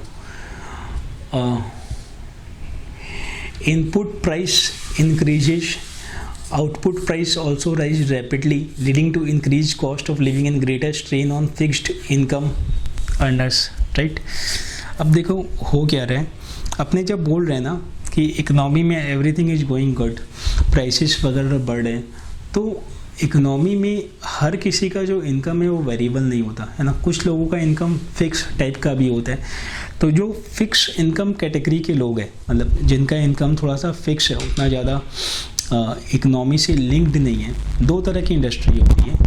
एक वो इंडस्ट्री होती है जो तुम्हारा इकोनॉमिक ग्रोथ के साथ काफ़ी बूम करता है, और तुम्हारा एक इंडस्ट्री होता है जो इकोनॉमिक ग्रोथ से जिसको उतना फ़र्क नहीं पड़ता। फाइन, जैसे कि रियल एस्टेट ले लो। अब तुमको क्या लगता है कि आज के दिन जो सिचुएशन है उसमें क्या आदमी नया घर लेने का प्लानिंग करेगा, है ना? आदमी सोचेगा हम अपना करेंट घर और गृहस्थी को बचा ले तो वही बड़ा बात है, तो आदमी नया घर लेने का प्लानिंग नहीं करेगा, राइट? एक्सपेंशन का आदमी प्लानिंग नहीं करेगा, आदमी बाहर घूमने का प्लानिंग नहीं करेगा, आदमी रिसोर्ट्स वगैरह में कम जाएगा, उतना नहीं जाएगा। क्यों? क्योंकि अभी लोगों को लगता है ना कि भाई पैसों को प्रिजर्व करो, पता नहीं कब तक ये फेज चलेगा, अभी इस फेज से निकलेंगे तभी तो अपने आगे कुछ करेंगे। फाइन, तो इसीलिए होता क्या है कि कुछ सेक्टर्स होते हैं जिनका बहुत बड़ा इम्पैक्ट हो जाता है, जिनके ऊपर रिसेशन का, ये सारे सेक्टर का। सिमिलरली जब बूमिंग फेज आता है, बूमिंग फेज मतलब जब अपने एक्सपेंशन वाले मोड पे होते हैं, तो एक्सपेंशन वाले मोड में यही सारे सेक्टर्स होते हैं जो सबसे ज़्यादा ग्रो करते हैं, है ना? मतलब लोगों की कमाई बढ़ रही है तो ज़्यादा लोग रेस्टोरेंट्स में जा रहे हैं, तो नो डाउट रेस्टोरेंट का बहुत पॉजिटिव इम्पैक्ट आता है जब इकोनॉमी बूम कर रहा होता है। तो ये सारे जो सेक्टर्स हैं जो कि बहुत ज़्यादा इलास्टिक है विथ रिस्पेक्ट इकोनॉमिक ग्रोथ, इन पे हमेशा मल्टीप्लायर इफेक्ट होता है। लेकिन कुछ सेक्टर्स हैं जिन पे उतना फ़र्क नहीं पड़ता, राइट? जैसे कि किसी का आटा का चक्की है, राइट? मतलब वो क्या कर रहे हैं, वो सिर्फ आटा बेचने का काम कर रहे हैं, गेहूं को पीस रहे हैं, आटा को बेच रहे हैं, तो उस पर देखो उतना फ़र्क नहीं पड़ेगा। आज लोग प्रॉब्लम में हैं तो भी लोग आटा खरीद के खाएंगे, लोग इकोनॉमिक प्रॉस्पेरिटी वाला फेज में जी रहे हैं तो भी आटा खरीद के खाएंगे, राइट? सो डेफिनेटली उस पर इम्पैक्ट होता है, बट बहुत लो होता है इसके कंपेयर में। फिर देखो क्या है, consumers begin to review their consumption expenditure on housing, durable goods, actual demand stagnates. This is the end of expansion, right? And it occurs when economic growth has reached a point where it will stabilize for a short time and then move in the reverse direction. ठीक है, तो ये short time important है कि जो अपना जो peak phase आता है इकोनॉमिक बूम का वो थोड़े टाइम के लिए होता है, उसके बाद जो ट्रेंड है वो रिवर्स होता है। कब रिवर्स करेगा, कितने टाइम के लिए वो एक्सपेंशन चलता है, वो अपने को नहीं पता। अब पहला फेज क्या था, एक्सपेंशन, दूसरा फेज क्या था, पीक, अब शुरू होता है रिसेशन। ठीक है, तो रिसेशन के अंदर क्या हो रहा है, ठीक है, काफ़ी स्मूथ स्टोरी है। The economy can not continue to grow endlessly, obvious सी बात है ना, कभी तो कभी वहाँ पे हॉल्ट लगी गई। Once peak is reached, increase in demand is halted and starts decreasing in certain sectors. भाई डिमांड बढ़ रहा था, अभी डिमांड अचानक से बढ़ना रुका, एक जगह जाके स्टेगनेंट हुआ और फिर वो थोड़ा सा कम होने लगता है। During contraction there is fall in level of investment and employment, obvious सी बात है, साइक्लिक रिएक्शन है। Producers do not instantaneously recognise the pulse of economy, ये वाला पॉइंट इम्पॉर्टेंट है ना। देखो हो क्या रहा है कि डिमांड कम हो रहा है, कहीं ना कहीं लोगों का जो सेंटीमेंट्स है वो नेगेटिव हो रहा है, ठीक है, लेकिन तुरंत प्रोड्यूसर्स को ये समझ में नहीं आता, वो अभी भी उस ऑरा में जी रहे होते हैं कि भाई मेरे को ज़्यादा सब बनाना है, ज़्यादा बेचना है, वो सारी चीज़ें, तो उनका प्रोडक्शन उसी लेवल पे कंटिन्यूड है। अगर वो उस लेवल पे ही प्रोड्यूस कर रहे हैं, और डिमांड जो है वो पहले से कम हो रहा है, तो इवेंचुअली क्या होगा, डिमांड सप्लाई में गैप आएगा ना, तो डिमांड सप्लाई में जैसी गैप आएगा वैसी प्राइस पे नेगेटिव इम्पैक्ट होगा। ये तो समझ में आता है ना। कि भाई if demand is greater than supply तो प्राइस पे एक पॉजिटिव प्रेशर होगा, और अगर सप्लाई डिमांड से ज़्यादा है तो प्राइस पे एक नेगेटिव प्रेशर होगा, है ना। तो जो प्रोड्यूसर्स हैं उनको तुरंत समझ में नहीं आता and they continue anticipating higher levels of demand, उनको लगता है अभी भी डिमांड बढ़ेगा, and therefore maintain their existing level of investment and production, वो लोग सेम लेवल पे काम करते हैं। The consequence is a discrepancy और mismatch between demand and supply, तो हो क्या रहा है, सप्लाई डिमांड को एक्सीड कर रहा है, ठीक है। Initially this happens only in few sector and at a slow pace but rapidly spread to all sector, जो अपने चेन रिएक्शन का बात कर रहा था कि भाई एक दो सेक्टर में इम्पैक्ट आएगा तो बाकी उससे अछूता नहीं रह सकता, है ना, वो धीरे धीरे बाकी जगह फैले गई। Producers being aware of the fact that they have indulged in excessive, भाई कभी तो होश आएगा ना, अभी तक तो वो उस ऑरा में थे कि ज़्यादा बना के ज़्यादा बेचेंगे, फिर अचानक से झटका लगा कि नहीं इन्वेंट्री मेरा बढ़ते जा रहा है, तो उनको रियलाइज हो जाता है कि नहीं भाई अभी कुछ गड़बड़ चल रहा है। तो producers being aware of the fact that they have indulged in excessive investment and over production respond by holding back future investment plan, अब उनको लगता है भाई रुक जा, ये सही टाइम नहीं है, अभी अपने को फर्दर एक्सपेंशन में नहीं जाना चाहिए, है ना, जो है उसी को अभी अपने ठीक से समेट ले। Cancellation and stoppage of orders for equipment and all type of input including labour, तो सबसे पहले इसका इम्पैक्ट कहाँ से आता है, अपने अगर कोई फैक्ट्री रन कर रहे हैं और अगर अपने एक्सपेंशन मोड पे, तो अपने क्या करेंगे, नया नया मशीन्स के लिए ऑर्डर करेंगे, right, will try to hire labour from different locations, ठीक है। लेकिन जैसे ही अपने को लगेगा कि नहीं अपने को फ्यूचर इन्वेस्टमेंट नहीं करना, तो वैसे ही सबसे पहले इम्पैक्ट किस पे आता है, अपने जो भी एक्सपेंशन प्लान था, मतलब नया इंफ्रास्ट्रक्चरल खर्चा था, प्लांट एंड मशीनरी का था, वो सारा ऑर्डर अपने नहीं प्लेस करेंगे या है तो उसको कैंसिल करेंगे। लेबर्स जो है वो डेली वेज अर्नर्स होते हैं, है ना, तो लेबर्स के साथ सबसे बड़ा प्रॉब्लम क्या है, मतलब लेबर्स के पॉइंट ऑफ व्यू से, कि कभी भी अगर डिमांड में श्रिंक आता है तो इमीडिएटली अपने लेबर्स को कम करते हैं, तो लेबर्स पे तुरंत एक बड़ा इम्पैक्ट आ जाता है, समझ पा रहे हो, क्योंकि उनका कोई एनुअल कॉन्ट्रैक्ट नहीं है, परमानेंट नहीं है, उनका डेली वेज वाला हिसाब है। तो यहाँ पे देखो, यहाँ पे लेबर पे एक अच्छा इम्पैक्ट आ जाता है। This in turn generates a chain of reaction in the input market, and producer of capital good and raw material in turn respond by cancelling and curtailing their orders। अब भाई अपने जो है सामान का ऑर्डर कैंसिल कर दिए, किसका, प्लांट इक्विपमेंट का, रॉ मटेरियल का, तो प्लांट इक्विपमेंट जो आदमी बना रहा है वो भी तो अपना इनपुट सप्लायर का ऑर्डर कैंसिल कर देगा, ठीक है, हमने कैंसिल किया तो वो भी कैंसिल करेगा, तो अगेन ये चेंज जो है वो चलता रहेगा। This is the turning point, ये टर्निंग पॉइंट है एंड बिगनिंग ऑफ रिसेशन, ठीक है, तो अपने बोलते हैं मंदी का शुरुआत हो गया। Producers lower their price in order to dispose of the inventory, producers को पहले पता नहीं चला था, वो सेम लेवल पे काम कर रहे थे, अब क्या हुआ कि उनका इन्वेंट्री पाइलअप हो रहा है, तो उनको इन्वेंट्री निकालने के लिए क्या करना होगा, अपना प्राइस को कम करना होगा। And for meeting their financial obligations, right, consumers in their turn expect further decrease in price and postpone their purchase, और अपने को क्या लगेगा, अपने को लगेगा यार अभी तो डिमांड, अभी तो प्राइस और कम होगा, तो थोड़ा सा वेट करो, जब और ज़्यादा कम होगा तब अपने उसको बाई करेंगे। Bank credit shrinks as borrowing for investment declines, investors confidence is at its lowest, stock prices fall and unemployment increases despite fall in wage rate, ठीक है। वेज रेट क्यों गिर रहा है, वेज रेट मतलब अगेन वही जो डेली वेज रेट होता है वो क्यों गिर रहा है, वो इसलिए गिर रहा है क्योंकि डिमांड कम है, हम प्रोडक्शन कम कर रहे हैं तो मेरे को डेली लेबर्स कम चाहिए, डेली लेबर्स कम चाहिए तो बहुत सारे लेबर्स अभी अनएम्प्लॉयमेंट है। लेबर्स के साथ में क्या है कि वो डेली कमाते हैं, डेली खाते हैं, उनको दिख रहा है कि मेरे को नौकरी नहीं मिल रहा है तो हम अपना घर कैसे चलाएगा, तो वो अपना जो डेली वेज है उसको कम कर देते हैं, बट कम करने के बाद भी अनएम्प्लॉयमेंट रहता है। भाई ये बहुत ख़राब फेज होता है रिसेशन वाला, है ना।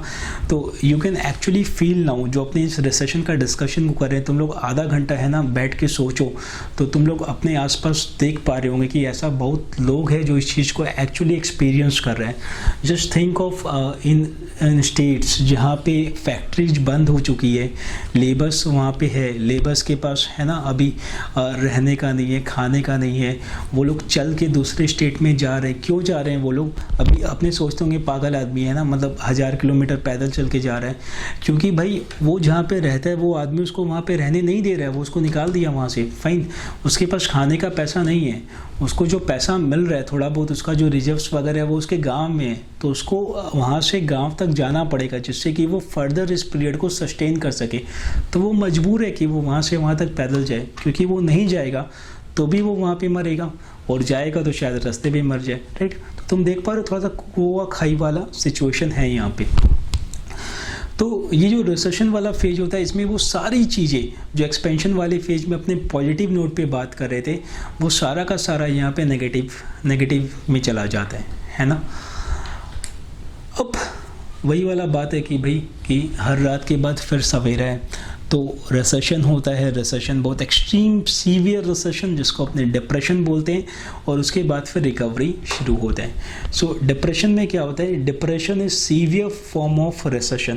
तो उसके बगल में लिख लो, this is severe form of recession. This is severe form of recession and is characterized by extremely sluggish economic activity. जितने भी इकोनॉमिक एक्टिविटीज है वो बहुत ज़्यादा लो पे रहती है, right. You can see like this is more of a story going on, है ना, एकदम कनेक्टेड पॉइंट है। During this phase of the business cycle, growth rate becomes negative, right? तो अगर अपने को कोई बोले कि ग्रोथ रेट नेगेटिव कब होता है, तो अपने क्या बोलेंगे कि ग्रोथ रेट नेगेटिव कब होता है? वो होता है डिप्रेशन में, ठीक है। सो ये सारी चीज़ों को एकदम तुम लोग भी वैसे ही बोल्ड अंडरलाइन करते चलो, बॉक्स करते चलो, जिससे अपने को याद रहेगा। एंड जो जो इंपॉर्टेंट पॉइंट है उसको बाहर में वापस से लिख लो। So growth rate becomes negative and the level of national income and expenditure declines rapidly. दोनों चीज़, कमाई भी कम हो रही है, खर्चे भी कम हो रहे हैं। Demand for products and services decreases, prices are at their lowest. तो पहले जो डिमांड बढ़ रहा था अभी कम होते जा रहा है, प्राइस पहले जो बढ़ रहा था अभी गिरते जा रहा है। And declining rapidly forcing firms to shut down several production facilities, है ना। अभी क्या करेंगे जब अपने सर्वाइव ही नहीं कर पा रहे हैं तो बंद करना पड़ेगा। Since companies are unable to sustain their workforce, workforce का मतलब क्या हुआ कि जो एम्प्लॉई है, देयर इज माउंटिंग अनएम्प्लॉयमेंट, बहुत ज़्यादा अनएम्प्लॉयमेंट है, विच leaves the consumers with very little disposable income. Disposable income मतलब क्या हुआ कि वो पैसा जो उनके पास बचता है, right. A typical feature of depression is the fall in interest rate. With lower rate of interest, people's demand for holding liquid money increases. अब तुम लोग ये चीज़ को एक्चुअली देख पा रहे हो कि जो एफडी का रेट था पहले 8-9% होता था, अभी 6-6.5% पे आ गया, है ना। तो इंटरेस्ट रेट इतना गिर जाता है कि फिर लोगों को लगता है यार क्या फ़ायदा बैंक में पैसा लगा के, अपने पास ही पैसा ठीक है। या फिर we look for safe haven investment, like अपने को लगता है गवर्नमेंट बॉन्ड में पैसा लगाना चाहिए, गोल्ड में पैसा लगाना चाहिए, वो सारी चीज़ें। Despite lower interest rate, the demand for credit decline because investor confidence has fallen. अब दोनों बात है, अगर क्रेडिट कम हो गया, इंटरेस्ट रेट कम भी हो गया, तो भी हम नया बिजनेस स्टार्ट करने के पहले 1000 बार सोचते हैं कि this is not the right time कि अपने कुछ नया काम करें, है ना। दिस इज़ द टाइम कि अपने सर्वाइव करें। तो जो इन्वेस्टर्स का कॉन्फिडेंस होता है वो काफ़ी लो रहता है। सिमिलरली कंज्यूमर एंगल से भी बात करो तो भली जैसे मानो आज होम लोन का रेट 7% पे आ गया, तो भी क्या अपने नया घर लेने का सोचेंगे? नहीं, अपने को लगेगा कि पहले सर्वाइव करना है, right. Often it also happened that availability of credit also falls due to possible banking or financial crisis. Again, this you can foresee, देख पा रहे हूँ। Industry, especially capital and consumer durable goods, suffer from excess capacity. कोई भी AC dealer के पास जाओ, अभी I know some AC dealers, right. तो उनके पास जाओ, देखो उनके पास AC का स्टॉक भयंकर पड़ा है, कोई लेने वाला नहीं है। रेफ्रिजरेटर्स, वॉशिंग मशीन्स, टीवी वगैरह, राइट। तो इनका तुम कितना ऐड देखते थे, अब देखो कुछ भी अभी दिखाई उतना नहीं दे रहे। क्यों?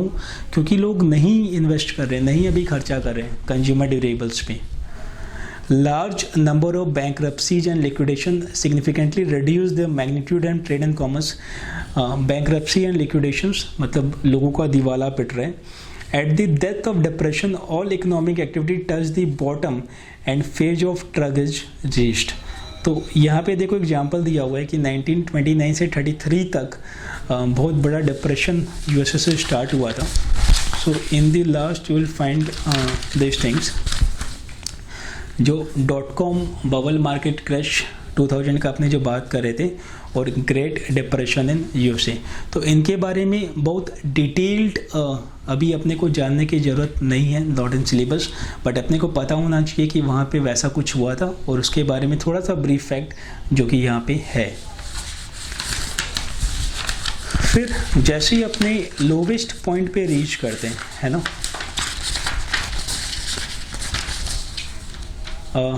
ये अपना साइकिल था, राइट. अपने पहले शुरू में एक्सपेंड कर रहे थे, पिक पे गए, रिसेशन पे आए, अभी लोवेस्ट पॉइंट पे है.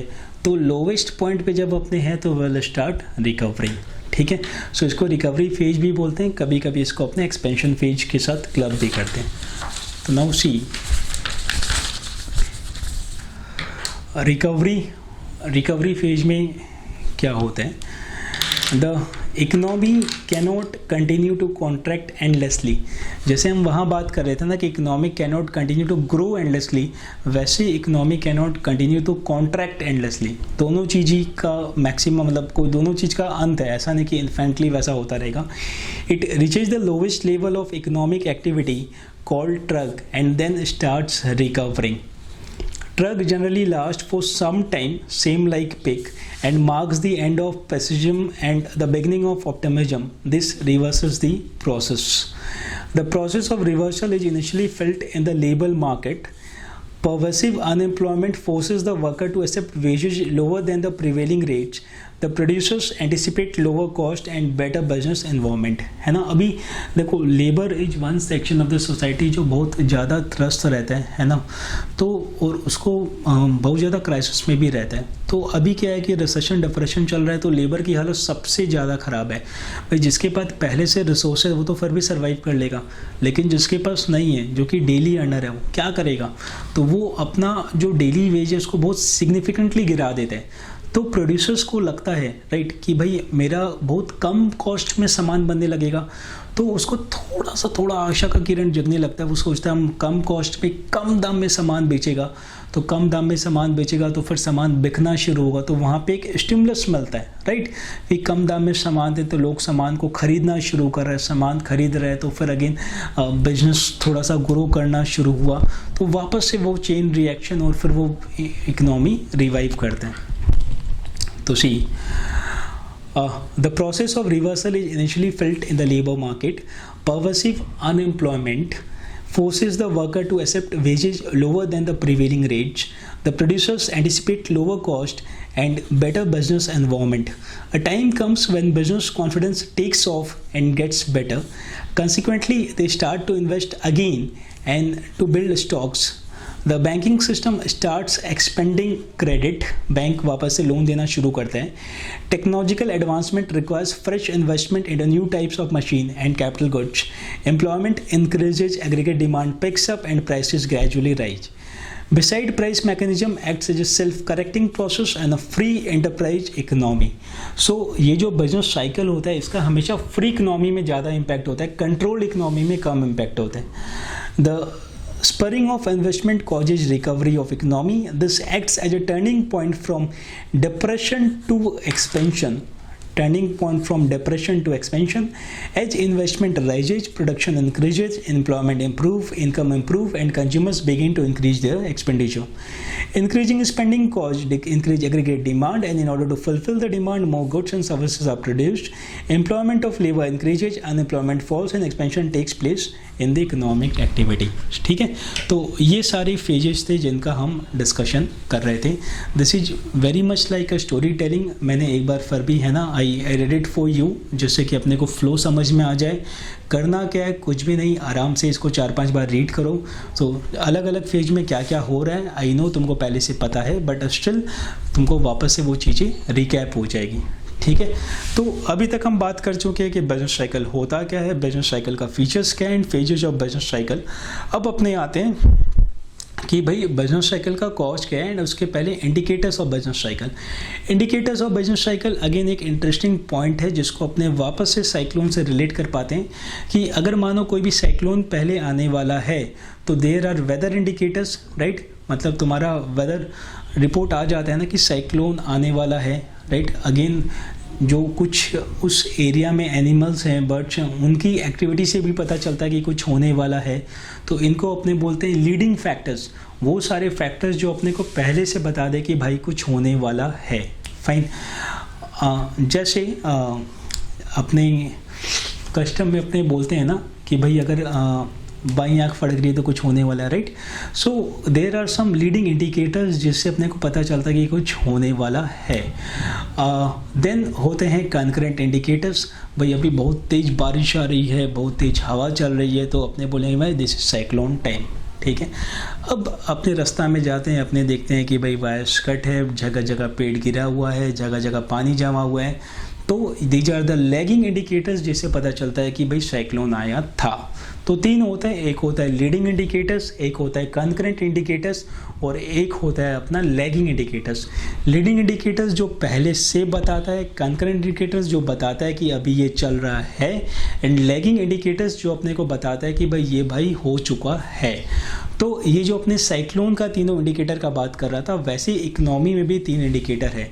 वन सच इंडिकेटर मैं बताता हूँ कि कभी भी तुमको दिखे कि कोई भी स्टॉक का प्राइस अचानक से बढ़ने लगा तो सोच लेना कि उस स्टॉक को लेके कुछ पॉजिटिव न्यूज आने वाला है। तो stock price is one very good जो कि अपने पास सामने एकदम अवेलेबल भी है इंडिकेटर, जो कि अपने को बताता है कि आगे उस पर्टिकुलर कंपनी में क्या होने वाला है। सिमिलरली अगर अपने निफ्टी इंडेक्स का बात करें तो इंडेक्स में अगर एक मेजर मूवमेंट आ रहा है तो अपने वहाँ से देख पा रहे हैं कि इकोनॉमी में कुछ बड़ा होने वाला है, ऊपर नीचे जो भी हो, ठीक है। सो अभी विल एक्चुअली नोट डाउन, अपने क्या नोट करेंगे, वेल सिंपली नोट डाउन कि क्या क्या लीडिंग फैक्टर्स है, क्या क्या लीडिंग इंडिकेटर्स है, क्या क्या कंकरेंट इंडिकेटर्स हैं एंड क्या क्या लैगिंग इंडिकेटर्स है, जिससे कि वो लिस्ट अपने को ध्यान में रहे और वहाँ से डायरेक्ट एमसीक्यू आएगा तो वी कैन आंसर, ठीक है ना। सो जो इंडिकेटर्स होते हैं, जो इंडिकेटर्स होते हैं वो तीन होते हैं। एक होता है लीडिंग इंडिकेटर, दूसरा होता है concurrent indicator, right, and third one is lagging indicator, ठीक है। लीडिंग इंडिकेटर्स क्या क्या होते हैं? So leading indicators are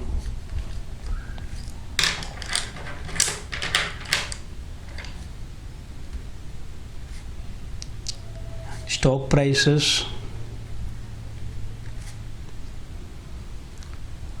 housing indices,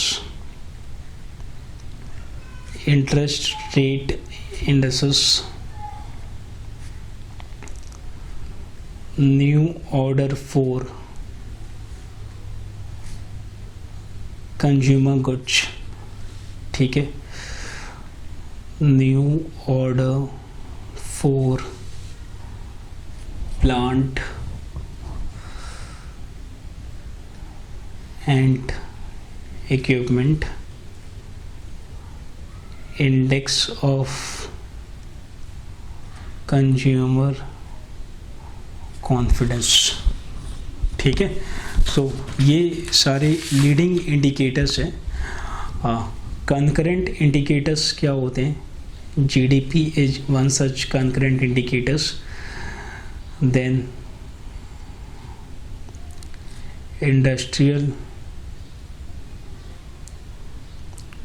production, inflation, retail sale,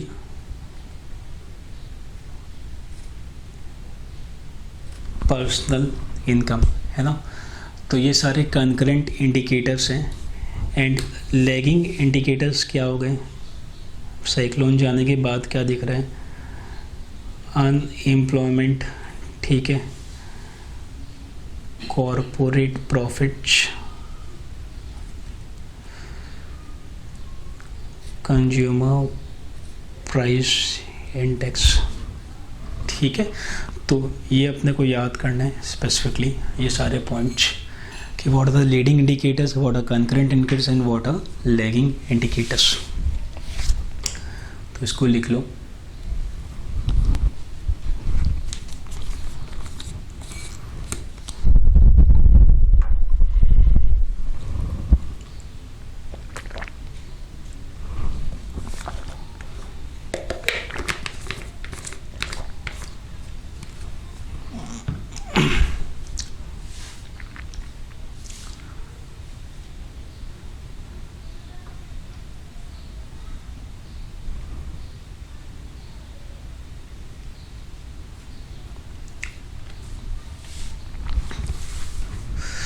तो ये जो डिस्कशन अभी अपने कर रहे थे वो सेम है ना, यहाँ पे है कॉन्सेप्ट ऑफ इंडिकेटर्स। यहाँ पे बगल में लिख लो रेफर कॉपी। सो यहाँ पे हमने जो भी इंडिकेटर्स है वहाँ लिख लिया। और ये होता क्या है, लीडिंग इंडिकेटर, लैगिंग और कंकरेंट, जो भी अपने डिस्कस कर रहे थे वो क्या है। सो लीडिंग इंडिकेटर क्या है, is a measurable economic factor that changes before, है ना, पहले ही चेंज हो जाता है, before the economy start to follow a particular pattern of trend, पहले से ही अपने को पता चल जाता है। लैगिंग इंडिकेटर क्या है, reflects the economy's historical performance, बाद में अपने को पता चलता है। And changes in this indicators are observable only after an economic trend और pattern has already occurred, right. So leading में पहले पता चल रहा था, इसमें बाद में पता चलता है। कोइंसिडेंट इकोनॉमिक इंडिकेटर्स या concurrent indicators coincide or occur simultaneously with the business cycle movement. Since they coincide fairly closely with changes in cycle of economic activity, they describe the current state of business cycle. एक अपने को advance में बताता है, एक बाद में बताता है, और एक अभी जो चल रहा है वो अपने को बताता है, ठीक है।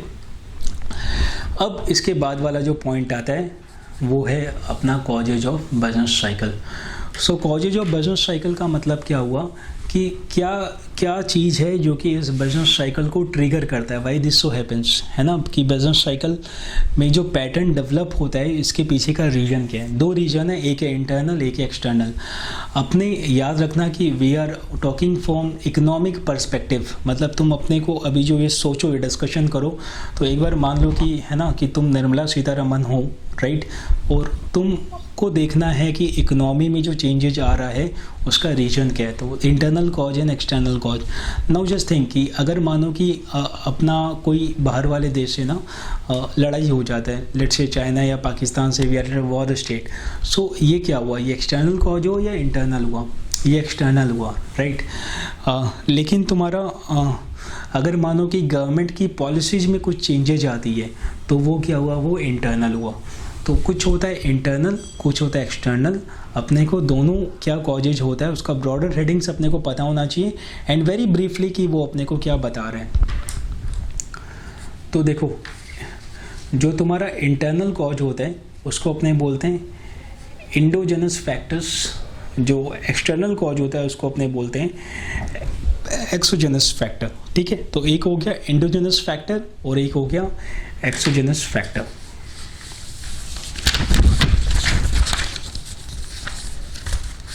देखो भाई, इंटरनल कॉजेज क्या क्या है।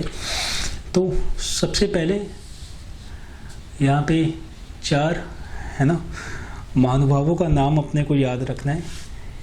केन्स, ठीक है, देख पा रहे हो, केन्स, राइट। उसके बाद we have Hawtrey, Pigou and Schumpeter, ठीक है। ये 4 नाम अपने को याद रखना है, क्या क्या है। केन्स, हॉट्रे, पिगो,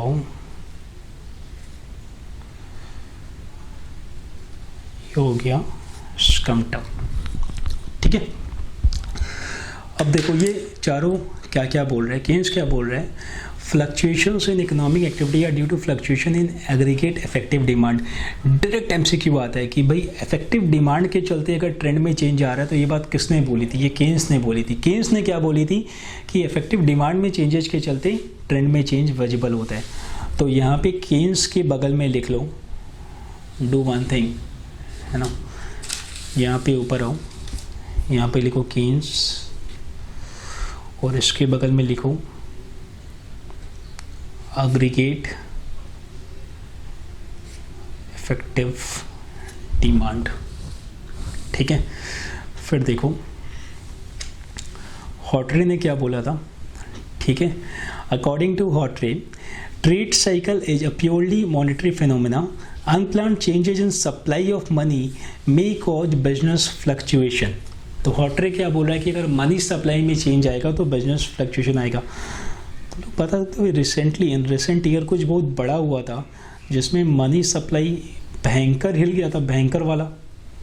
राइट अपने बात कर रहे हैं नोटबंदी की या डीमोनेटाइजेशन। राइट, सो नोटबंदी या फिर डीमोनेटाइजेशन, यहाँ बगल में लिख लो डीमोनेटाइजेशन या फिर नोटबंदी। राइट, तो इसमें मनी सप्लाई भयंकर वाला हिला था, तो इसके चलते कुछ सेक्टर्स में भयंकर, है ना, मतलब एक बार के लिए रिसेशन टाइप का सिचुएशन बन गया था। राइट, क्योंकि लिक्विडिटी क्रंच आ गया था मार्केट के अंदर, और उसके बाद फिर जीएसटी आया था, तो जीएसटी को लेके भी एक बार इकोनॉमी अच्छे से हिला था। राइट, सो हॉटरे क्या बोल रहा है कि केन्स क्या बोल रहा था एग्रीगेट डिमांड, हॉटरे क्या बोल रहा है मनी सप्लाई। ओके, पिगो को क्या बोलना है कि भाई modern business activity are based on anticipation of business community and are affected by waves of optimism और पेसिमिज्म। भाई पिगो का बोलने का मतलब है कि अपना जो बिजनेस कम्युनिटी है वो अगर ऑप्टिमिस्ट होगा तो फिर एक पॉजिटिव वहाँ पे वाइब्स बनना शुरू होगा, वो नेगेटिव होगा तो नेगेटिव वाइब्स। जैसे कि मानो अपना है ना मुकेश भाई, जानते हो ना, तो मुकेश भाई अगर पॉजिटिव है तो वो नया इन्वेस्टमेंट्स करेंगे। राइट, जैसे अपना मार्क भाई पॉजिटिव था तो उसने जियो में रिसेंटली पैसा लगाया, है ना, तो वैसे ही अगर अपना आनंद महिंद्रा जी वो पॉजिटिव होते हैं तो he will make new investment. तो जो बिजनेस कम्युनिटी है वो पॉजिटिव होगा तो नया इन्वेस्टमेंट आएगा, नया वाइब्स क्रिएट होगा, वो नेगेटिव होगा तो फिर उसका उल्टा इफेक्ट होगा। तो पी फॉर साइकोलॉजिकल, तो पीगो का बोलना है, पीगो का बोलना है कि भाई साइकोलॉजिकल फैक्टर्स के चलते फ्लक्चुएशंस आता है। ठीक है, और लास्ट वन स्कम्टर भाई का क्या बोलना है कि ट्रेड साइकिल अगर as a result of innovations, तो यहाँ पे लिख लो स्कम्टर।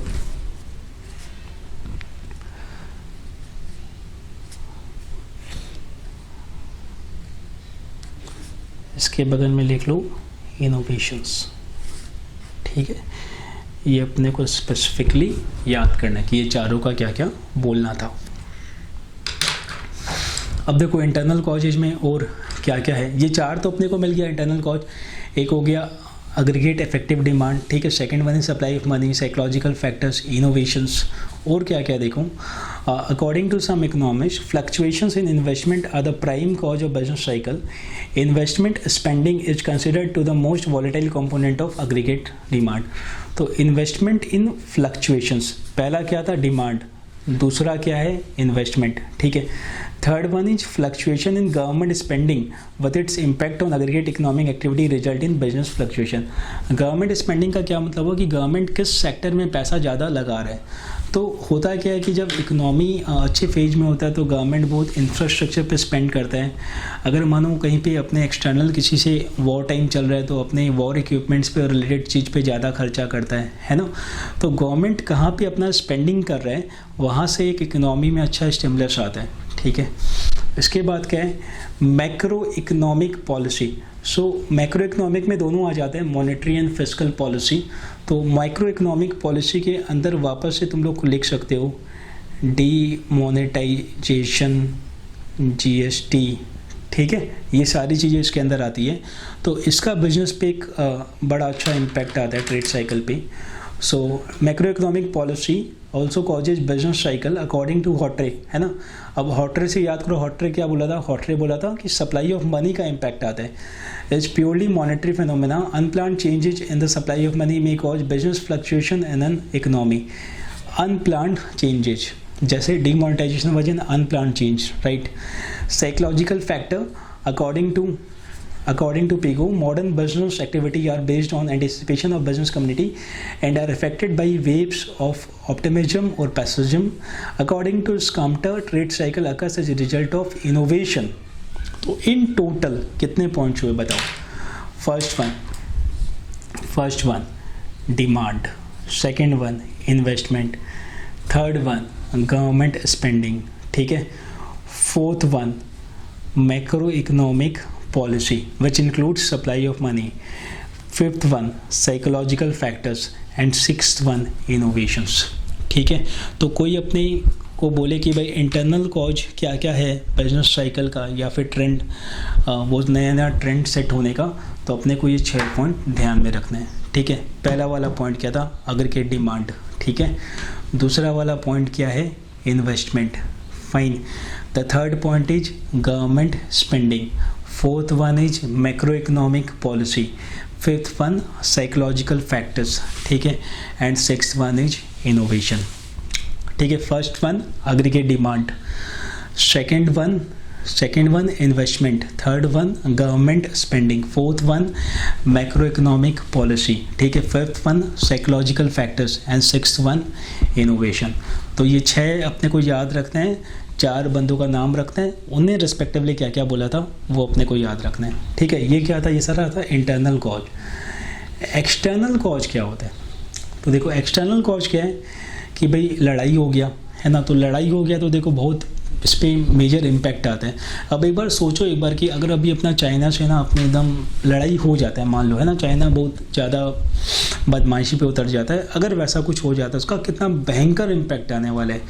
क्योंकि अभी जितने भी अपने मैक्सिमम इक्विपमेंट्स हैं वो चाइना से सोर्स होते हैं, या फिर अमेरिकन कंपनी भी है तो चाइना में मैन्युफैक्चर करके यहाँ पे भेजती है। कितने सारे सॉफ्टवेयर्स हैं जो कि चाइना का है ना। मतलब तुम सोचो अगर कुछ हो गया तो तुम लोग फिर टिकटॉक में कैसे टाइम वेस्ट करेगा। तो कोई भी वार का, और वॉर नहीं, पोस्ट वार सिनारियो जब अपने रिकवरी, मतलब अपने आप को रिकवर करने की कोशिश करते हैं, उसका एक बड़ा इम्पैक्ट होता है इकनॉमी पे। फिर टेक्नोलॉजिकल शॉक्स, ये तो हमेशा लगता ही रहता है ना। रिसेंट अगेन अपने एग्जांपल ले, लास्ट 5-7 साल में तो जो ई कॉमर्स का डेवलपमेंट है उस पर लोकल मार्केट को एक भयंकर वाला झटका लगा है ना। जस्ट थिंक ऑफ कि वो एरिया जहाँ पे अपने जैसे मानो कि पहले अपना लोकल मोबाइल शॉप है ना, उसका सेल बहुत ज़्यादा होता था। अभी ऐसे बहुत सारे मोबाइल प्रोडक्ट्स हैं जो कि फ्लिपकार्ट या अमेजन पे ही लॉन्च होते हैं, वो लोकल दुकान में मिलता ही नहीं है वैसा है, या बहुत बार होता है 2-3 महीना बाद मिलता है। तो वो सारा क्या आदमी ऑनलाइन ही लेगा, ठीक है। तो ऑनलाइन के चलते ऑफलाइन मार्केट पे एक मेजर इम्पैक्ट आ रहा है, फाइन। तो ये सब क्या, technology. Natural factors are there, population growth. अब इंडिया का जो पॉपुलेशन है वो है 130-135 करोड़ आज के दिन में, अपने जिस हिसाब से ग्रो कर रहे हैं, है ना। मानो अपना ग्रोथ रेट अगर अराउंड 1.6% के आसपास भी होता है तो अपने आने वाले 50 साल के अंदर डबल हो जाएंगे। तो आज 135 है, 50 साल के बाद अपने कितना हो जाएंगे, 270 करोड़। भाई मारा मारी मच जाएगा, राइट। तो पॉपुलेशन, भाई आदमी चाहिए काम करने के लिए, लेकिन अति तो सब चीज़ का ख़राब है ना, अति सर्वते वर्जिते। तो वैसे ही अगर अपना पॉपुलेशन ग्रोथ इकोनॉमिक ग्रोथ को एक्सीड करेगा तो वहाँ से भी मारा मारी वाला सिचुएशन ही होना है, राइट। तो ये एक फैक्टर है। So these are the 5 external causes. क्या क्या है, वार, पोस्ट वार, ठीक है, post war reconstruction, technological shock, then natural factor, population. वापस से 5 क्या क्या है, war, post war reconstruction, technological shock, natural factor, population. Internal क्या था, 6 था। पहला वाला क्या था, अग्रीगेट डिमांड, राइट। दूसरा वाला क्या था, investment. Third one government spending. Fourth one macro economic policy. Fifth one psychological factors and six one was innovation. External क्या है, 5 है। क्या क्या है, war, post war reconstruction, technological shock, natural factor, population. बढ़िया। अब विद दिस अपने इस चैप्टर का लास्ट पार्ट में आ गए, फाइन। वो चैप्टर का लास्ट पार्ट क्या है, चैप्टर का जो लास्ट पार्ट है वो ये कि भाई बिजनेस साइकिल का रेलेवेंस क्या है। भाई अपने जो कहानी कर रहे हैं इतना देर से बिजनेस साइकिल है ना, तो इसका इम्पैक्ट क्या है। वी नो कि इम्पैक्ट क्या, हमने डिस्कस भी कर लिया, बट फॉर्मली अपने कुछ पॉइंट्स को लिख लेते हैं जिससे कि अपने इसको रिटेन कर पाएंगे और अपने फिर इसको एग्जाम में डिलीवर कर पाएंगे। तो relevance of business cycle, relevance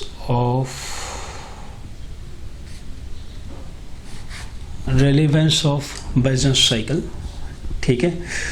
तो सबसे पहला तो क्या है कि कुछ बिजनेस होते हैं जो साइक्लिक बिजनेस होते हैं। तो साइक्लिकल बिजनेस जो भी होते हैं ना, उन पे हमेशा इस साइकिल का ज़्यादा इम्पैक्ट पड़ने वाला है। तो तुम हमेशा याद रखना कि टूर एंड ट्रैवल पे हमेशा इकोनॉमिक ग्रोथ का बहुत बड़ा इम्पैक्ट आएगा।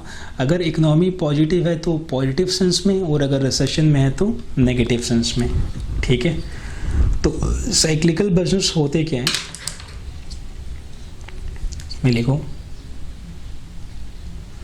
Business closely linked to business cycle, ठीक है, closely linked to business cycle. Business cycle affect all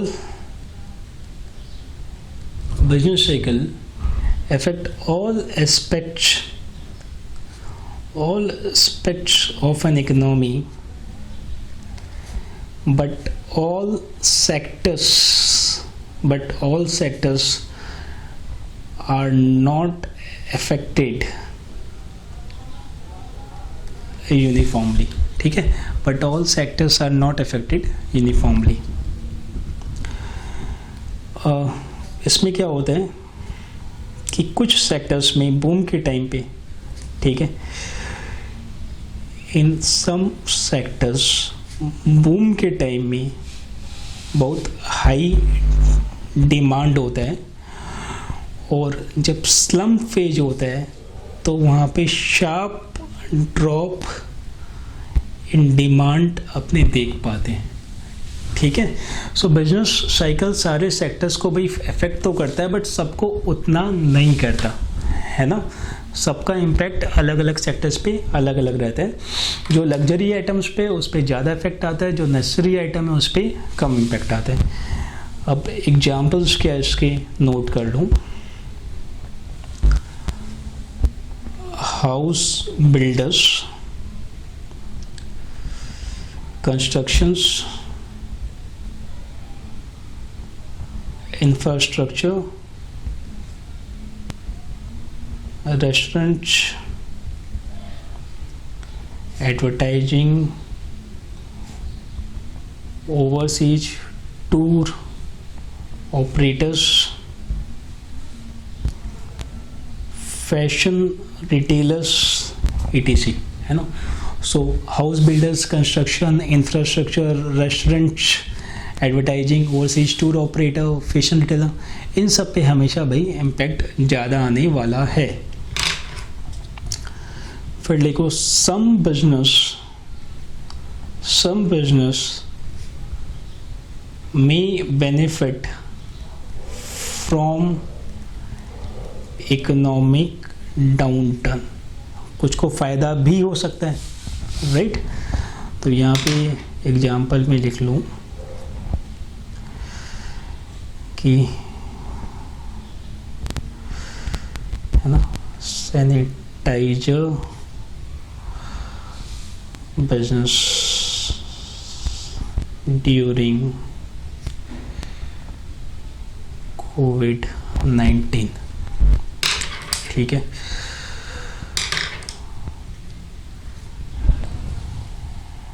second one,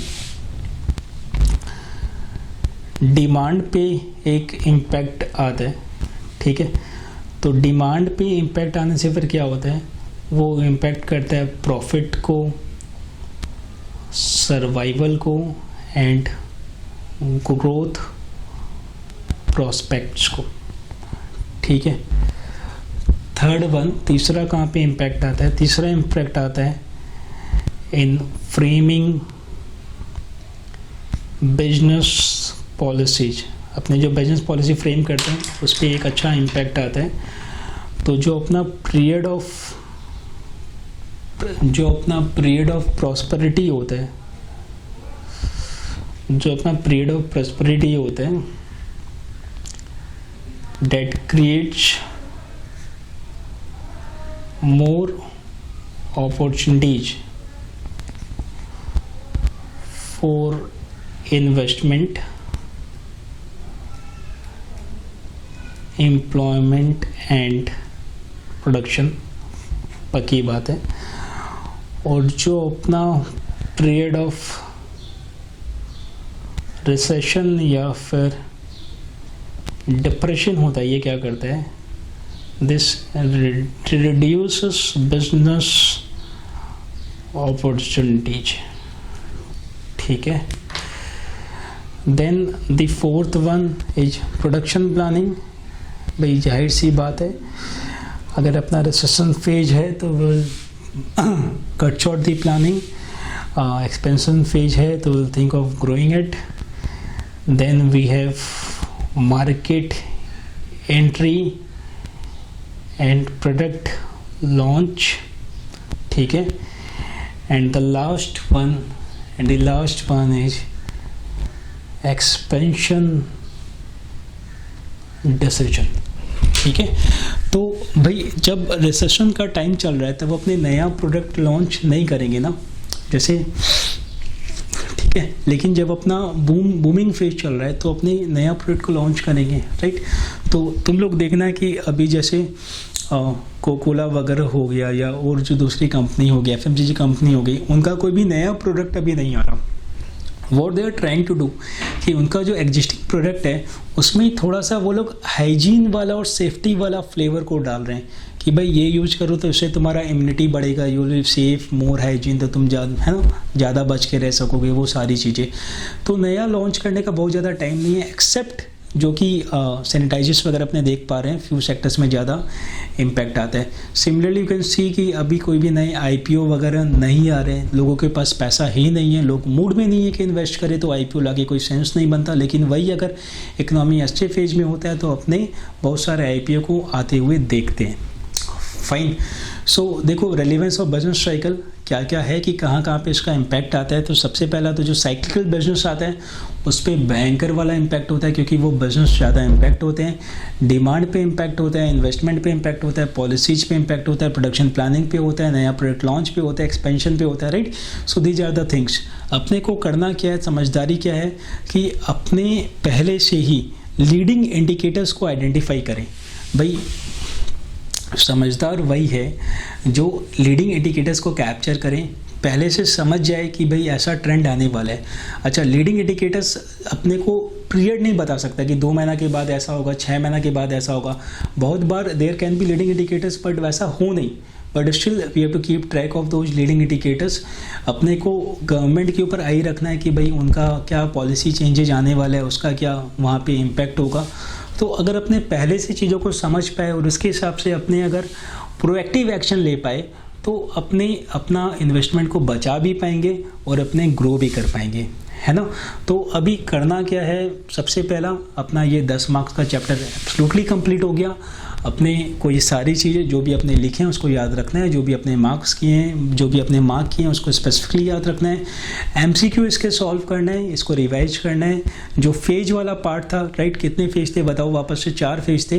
पहला क्या था? एक्सपेंशन, उसको और क्या बोलते हैं? Upswing, right. और क्या बोलते हैं? बूमिंग, कभी रिकवरी भी उसको बोलते हैं। फिर क्या था? पीक को प्रॉस्पेरिटी भी बोलते हैं, बूम भी बोलते हैं। फिर क्या था?